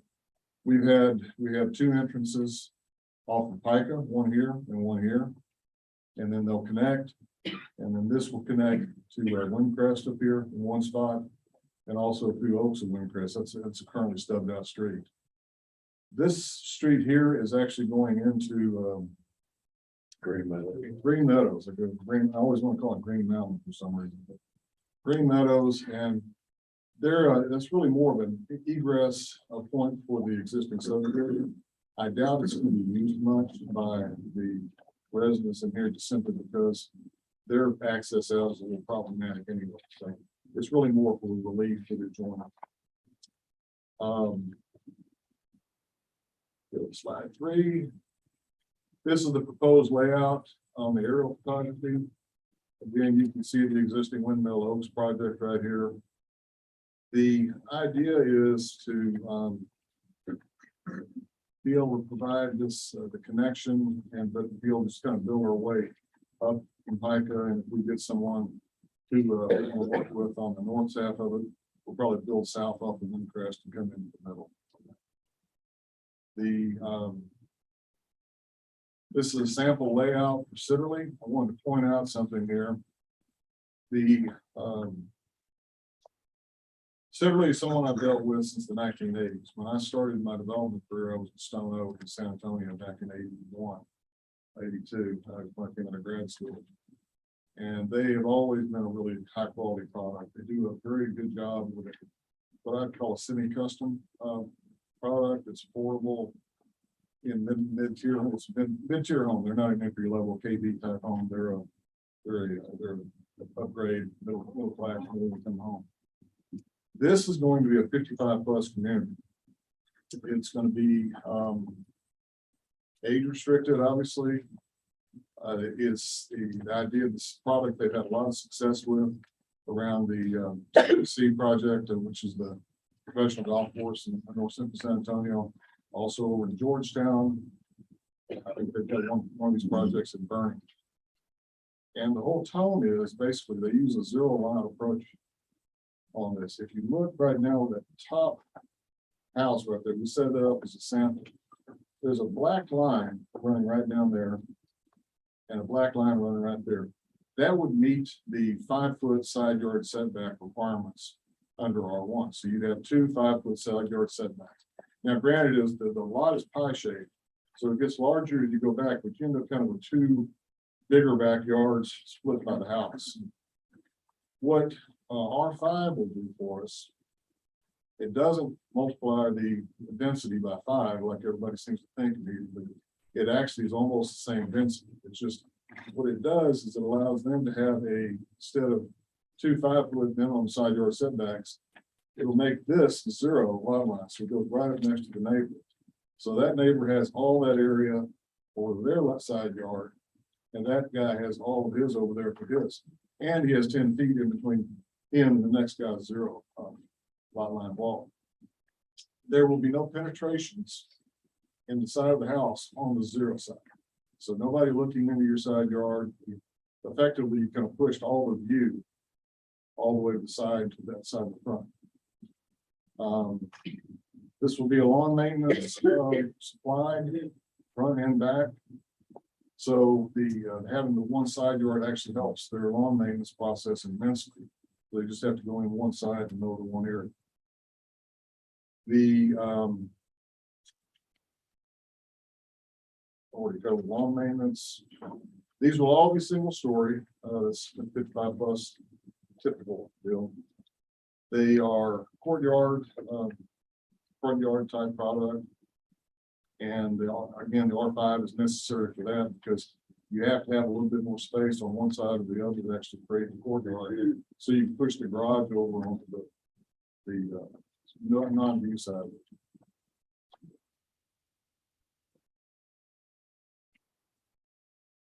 notwithstanding, these are two-story appearances here that would not be. Actually, those are more, yeah, they're, I'll show you the next one.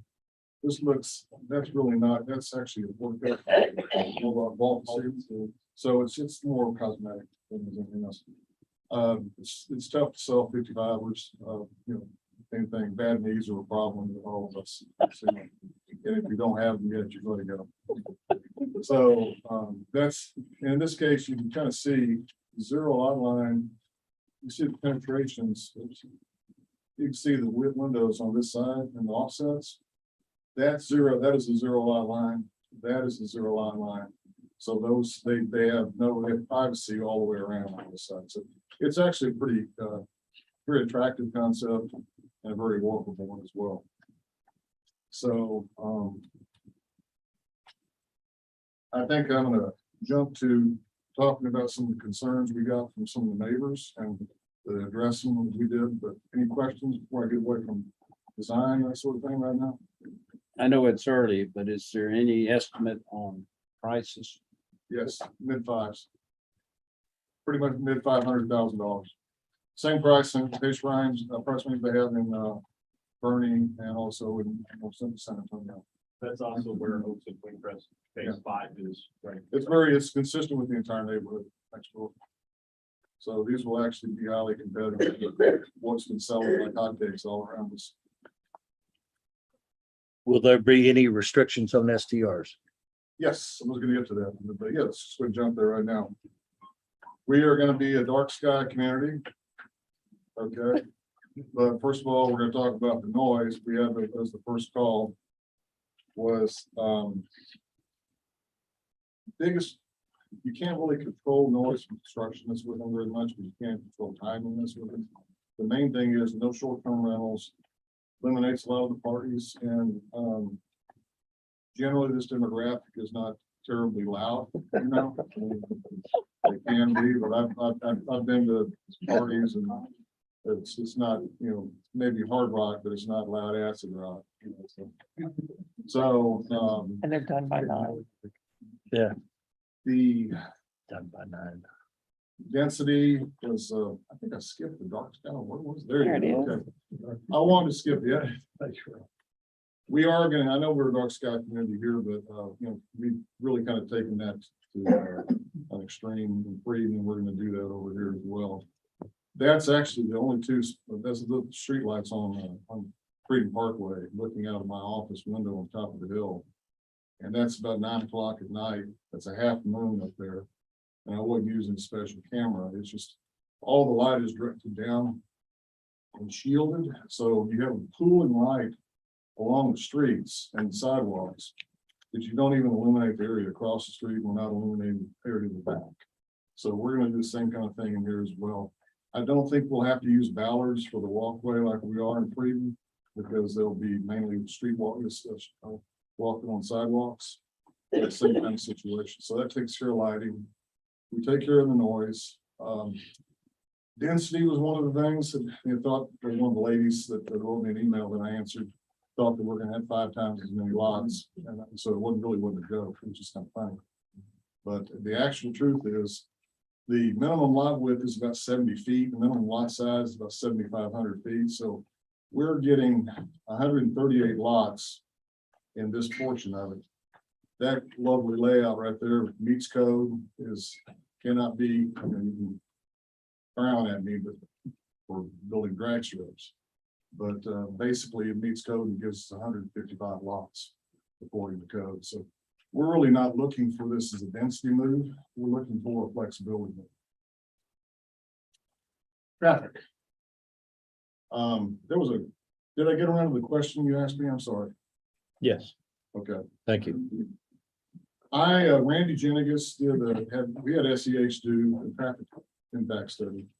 We've already submitted it to Garrett. Garrett can speak to it. I wish he would, because I'm not qualified. So we have the impact study. That's the cover page and the table of contents here.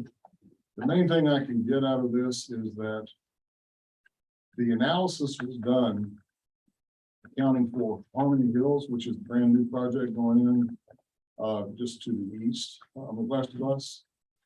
And then the Trails of Windcrest residential portion of it. We assumed, or they assumed, that about 40% of the generated traffic out of Trails of Windcrest will probably go on to Pica. And about 60% will go out on to Windcrest Boulevard to the north. The point is if you made it 50-50, or if you made it flip to 60-40, it doesn't change materially the impact of it. And the impact was you'd have to build 100 more homes on Pica, besides the ones that are already approved in Harmony Hills, and also the ones we're discussing here, before you'd have any civilization or any other improvements being warranted. So, I think they've covered that. And Garrett, I'll let you, I know you haven't a chance really to review it. We submitted it early because we knew it was going to come up. So it's we're in the process, I believe. And for me, I think that's really it.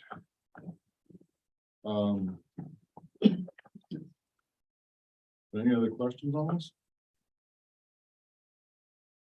Is there any place you can find a copy of this presentation? Go ahead, get to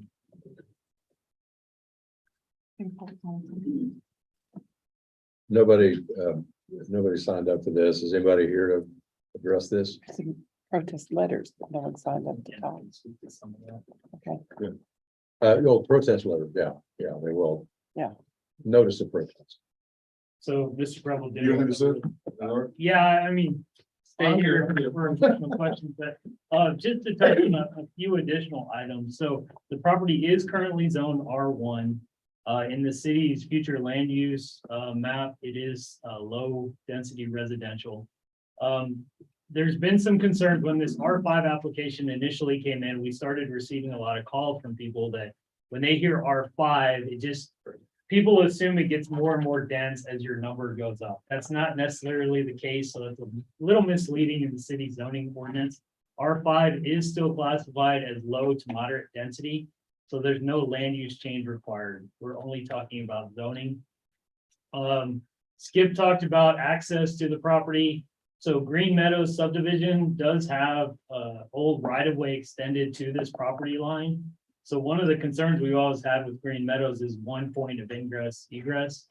So for emergency services, that's not ideal. So we've been working with the fire marshal. He has approved the concept to have secondary access to the back of Green Meadows. Similarly, the Oaks of Windcrest, I believe it's Smoky Oak Drive, was planned to be extended into this subdivision, or whenever this property developed, that was all planned for. And then Skip mentioned it, West Windcrest would be extended to tie in with Smokehouse. So you'd have alternate means of ingress egress to Heritage School as well. Piker Road is a concern. It is identified in the TIA. I've talked to Skip and Randy about this already. This is something we're going to need to coordinate with TxDOT on. I don't know if you saw it on the map Skip showed, but an analysis point is included at Pica and 16. So we'll have some continued discussions with TxDOT on that. A signal may not be warranted at this time. However, we may look at turn lane improvements or trying to improve that intersection in some form or fashion.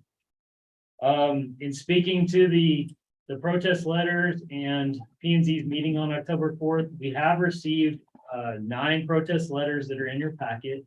I also received an additional protest letter today.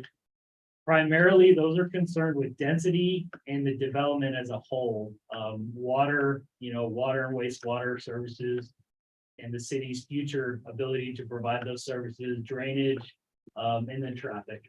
So today we are just talking about zoning. I want to make that point. Anything they're proposing to do would be required to comply with the city's applicable development regulations through the preliminary plat process, the final plat process, construction plan review, but we're not there yet. These are all preliminary plans that they've put together. So there was a lot of discussion at the P&Z meeting. Feel like Skip had a good answer for most of the questions that were posed. Some of them we're not able to answer, specifics about runoff and things to that effect. So overall, in looking at the bigger picture here, you've got R1 to the east in Green Meadows and Oaks of Windcrest. And then on the west side, you have R4, which is manufactured homes. Heritage School is included in that zoning. So this R5 zoning is kind of that transitional area. It matches the city's future land use plan. So P&Z and staff are recommending it. Are you anticipating an HOA on this property? Yes, we will. Okay. And I'm assuming your prospectus did some research on, there's a great need for over 55 and older. Yeah, that's probably it. Yes.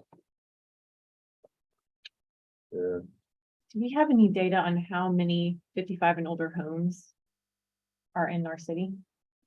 Heritage Hill Country is the only, 55, above community. That's actually built. Yeah, that's actually built out. That's a, but now 28-year-old, facility. I think, houses sell in a day. Yeah, there's typically only 3 to 4 homes a year that come up for sale in Heritage Hill Country. Lately, just from a brokerage perspective, we've seen it throughout all of Fredericksburg, but those 275 to $325,000 homes are not trading in the high fives and low sixes. So that just from the inventory standpoint, that's where we saw that. And they're 30-year-old US homes. Yeah. And I know we've approved a lot, I don't know how many I can count. Like even across from the new middle school, that's gonna be a 55 restricted community. I'm just curious. In the hopper, how many? what time? Botanical developmental friendship, Yes. it's 152 apartments. And then the multifamily and redevelopment. They restrict as well. It is worth noting R5, there's not too many districts within the city that use that. You have Courtney Drive, Courtney Drive or Street, Yeah. up here in the northwest quadrant of town. The area on South Adams to the east of the primary school has some R5 zoning, and then a portion of Crabapple Grove has R5 zoning as well. It's not widely used, but it really goes along with our curvilinear design, which is the efficiency, less roads, slowing people down within the community. And it's working very well within Freedom, but it allows us to take the houses and situate them differently on the lot. Still the same difference between the houses, but it's hard to do in a snap to grid design. That's not very efficient, but in the curvilinear, the R5 is really helpful in situating around cul-de-sacs and curved roads. That leads into my other question about emergency services. I mean, on the plans for Windcrest and then Green Meadows and then Hica, like, do we need Smokehouse to go all the way through? I'd wonder, just, There is an outlot that runs on the left-hand side. But, Yeah, that outlaw has been pretty well, it's abandoned and it's not, I don't think the city's really ready to go that. but we could Yeah. one day if it becomes. Yes, it is reserved right now. It's the drainage channel. That is something we'll be looking at as we move into the preliminary plat stage. The TIA will help identify things like that as well. Great. There was some discussion about alternative east-west connections at P&Z that we will continue to look into as well. As part of the development, they extend Windcrest Yes, sir. and PACA is a concern, and is that a city concern or is that there? Both. Okay, and so the hope is, or the plan would be that would be expanded and become adequate to serve, because it's pretty inadequate right now, right? Yes, it's an old county road Yeah. that the city inherited. Yeah. The primary concern at this time is that intersection, this Yeah. huge intersection. There's no doubt there's gonna be a signal there at some point. Right, which is okay, I'm just saying that. Well, and that's why we want to bring TxDOT into that mix. Yeah. Ultimately, it's their say, but we want to make sure this is accounted for, this development. Mr. Purtle, let me ask you a question. I'm prepared to approve the request. What would it take to provide housing for people that aren't 55 and can't afford half, 5.5? Well, no, we're not. I'm not asking you, I'm asking your No, but opinion. you're asking conceptual.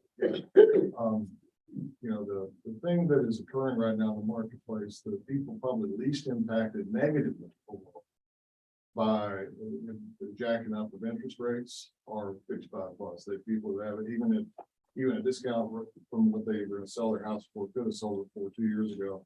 They still have equity in the home, maybe 100% equity, you know. If they have to borrow, get 6.5%, they have some income to deduct it against. And also, they probably got some savings that they've been getting 0% for going on a decade now. All of a sudden, they're like, woo, I'm getting 3% deal, yay.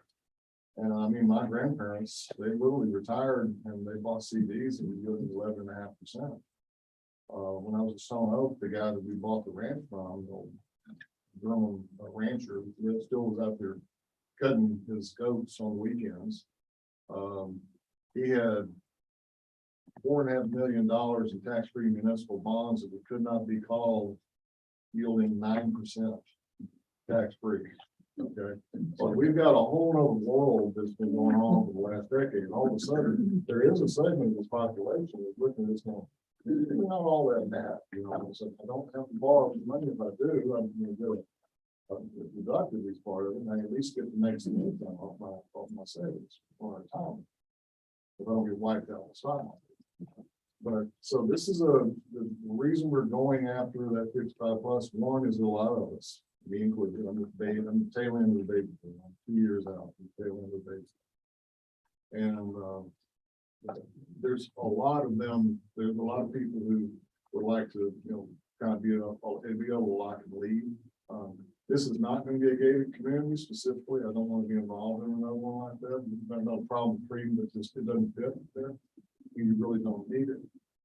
But I think that the short-term answer is that we need to have the way to bring down the prices is simply to have more supply. And you have more supply, you have an affordable level, which means they got their smaller lots.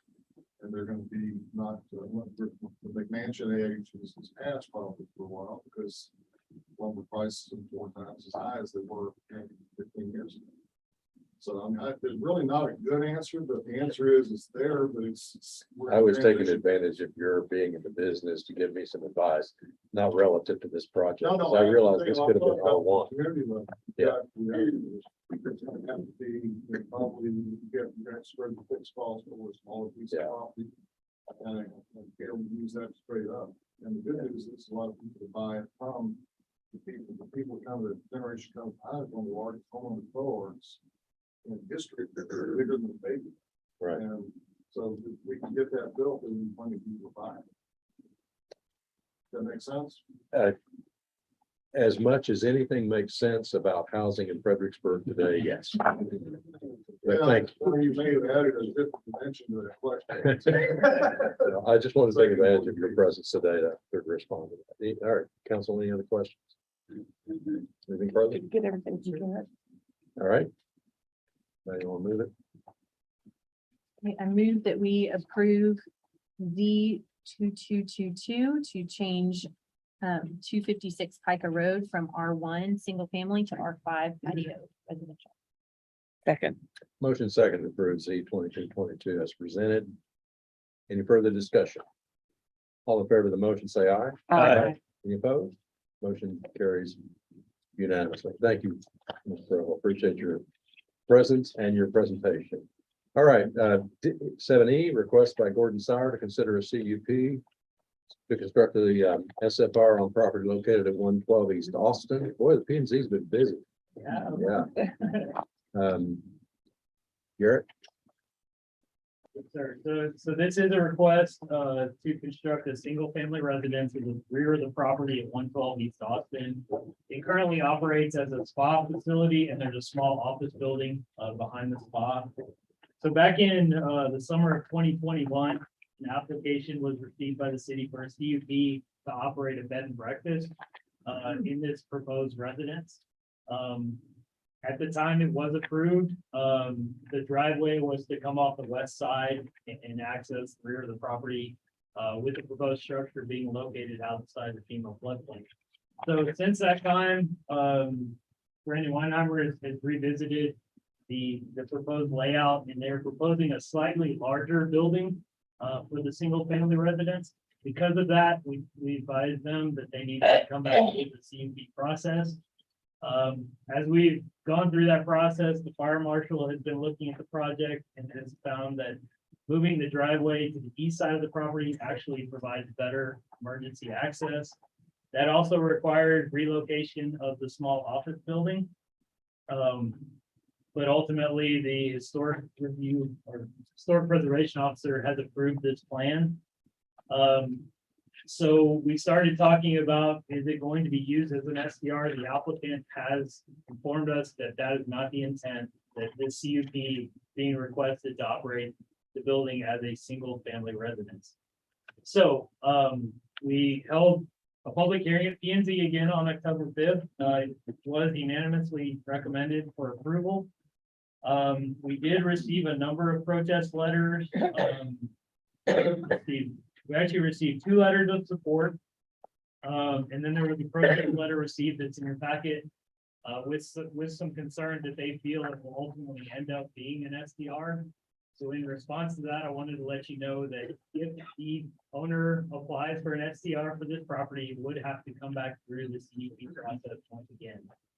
This is only for approval as a single family residence. I did just receive another protest letter this morning with some concerns about parking. With the moving of the driveway, that it's going to remove parking spaces. I will say there are 4 proposed on-site spaces here, so it does meet the city's parking requirements. And we will look at East Austin and work with the applicant to make sure parking is maximized on the public street. So with that, This takes away parking on the street. yes, but you do gain one, and the old driveway is on the left side of the property. Sure. So you would pick up a space there.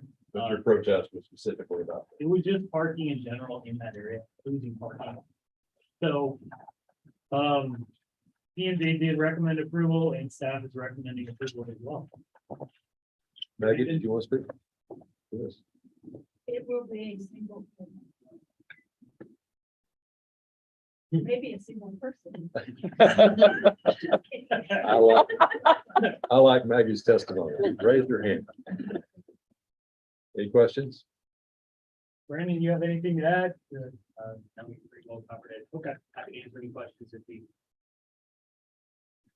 Make a motion, we approve the conditional use permit section 3-220. Structural single family residence is located at 112 East Austin Street. Okay, clarification, C 2223. Okay. Second. Motion second to approve Z 2223 for this cut for an SFR of that property 112 East Austin. Further discussion? All in favor of the motion, say aye. Aye. Any opposed? Motion passes unanimously. All right, thank you. We're going to move along. The item 8B is a post-executive session item. So we'll go to 8C, consider the approval of a collateral agreement of the chapter 380 agreement, et cetera. Subordination related to the ground lease agreement with the former Texas Rangers Foundation. I thought that was an executive session. Was that? Oh, sorry, sorry. Okay, we're ready to go to city manager report. Thank you. Wanted to give the council a couple of quick updates. First of all, our town hall update. We have selected area 2, which is my neighborhood, for the first meeting. That will be next Thursday, the 27th, 6 p.m. Need to know which council member is available and willing to attend that, along with the mayor, police chief. And you don't have to let me know today. You can check your calendars, but to keep this a little bit less formal and keep your schedules open without tying you down as we go month to month, we'll probably give this update and ask the council if they're interested in a particular area or available to meet with us. But we're sending invitations out. We're working on the host. Right now, we have a couple of folks that have volunteered, so we're kicking that off next Thursday. Go ahead. The 27th, correct? Yes, sir. Are you trying to do these like once a month or once a Two two a per month? We have about 27 different areas, and the idea would be to take one north of Main Street, one south, one north, one south. Can you get a proposed schedule so we can kind of fit them in so that We can give you you the make- map and you and want starting here. one of us at each one, right? That's correct. mainly your area there, but you can be at any of them. The Yeah. mayor may not be able to make every single one of them. We may call on the mayor pro tem and one other council member. If that doesn't work out, It's more likely to work out if we have an Right. advance notice. completely understand. So we're looking at the second and fourth Thursday of each month. And again, that's at 6 p.m. The meetings will last about an hour, hour and a half. Bring your lawn chair set up. I know we have a time change coming up. That may move us inside. We're looking for those areas too. So again, just moving through the process. Shelley's been a big help in helping schedule these out a little bit further. I'll provide that information to you. Coffee with the city manager, I mentioned earlier, that is becoming an increasingly popular venue for people to come and listen. We had 38 last time. We had a record a couple of months ago at 60. There are a lot of people just listening. We provide updates on what's going on, what initiatives the council is considering. We've given budget updates. Interestingly, we have a number of folks from outside the city limits that attend. And I recently had a conversation with the county commissioner that tuned into some of the conversations, and he has agreed to attend that coffee with me. So we may change the meeting series up to coffee with the city and the county. A lot of county issues, a lot of development questions and so forth. Again, just trying to look at the entire county as community. We're all dealing with very similar issues. So we may do that next meeting. Comprehensive plan update. I might turn to Anna to give an update. Anna? So the consultants will be back November 10th, and they'll be attending the Fun After 5 chamber event. That'll be at 5 o'clock at UL Kubota. Open to all chamber members, just to kind of do a meet and greet with the consultants. And while they're here on the 10th, we're also going to do 3 more focus groups and 1 more staff meeting. We'll be meeting with PD and fire and EMS in the morning, and then focus groups for special events, development, and focus priority businesses as defined by the EDC. So 3 more focus groups and a staff group, and an evening outreach meeting with the chamber. Sorry to put you on the spot. No, Thank you for that. Where is it? Am I missing it? It's not right there. Okay.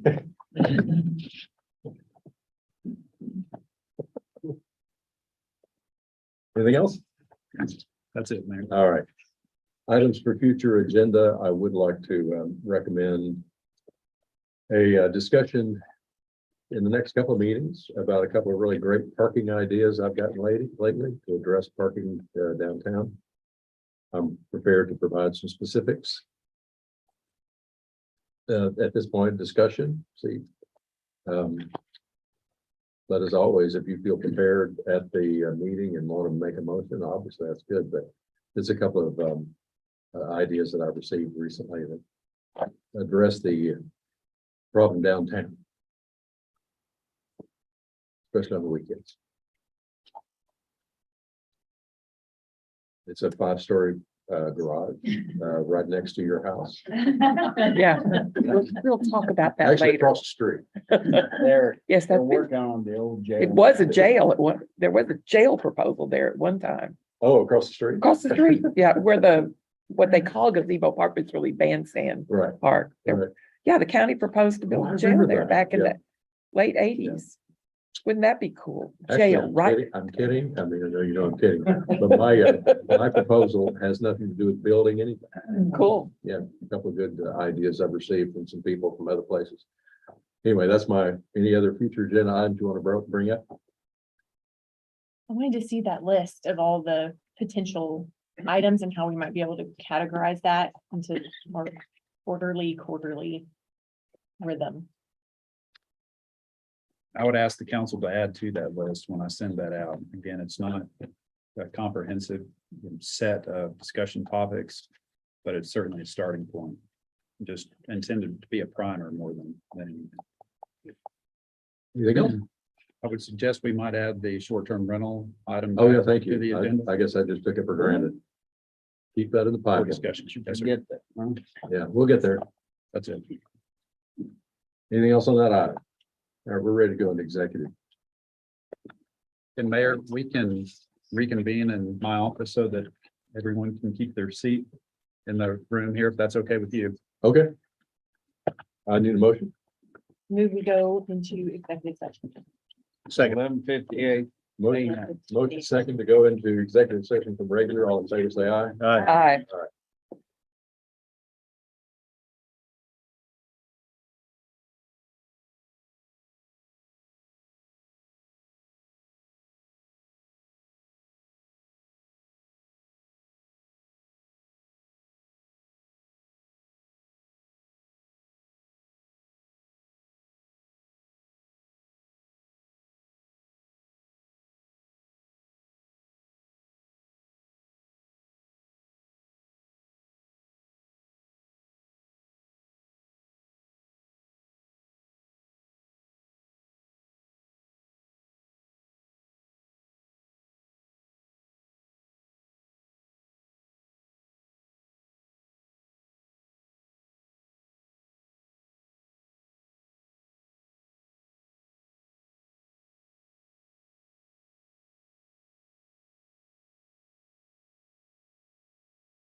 session, and it's 11A, consider and discuss employment evaluation of assignment and our duties of a public officer or employee, specifically the hearing officer for the city's civil adjudication process. Motion?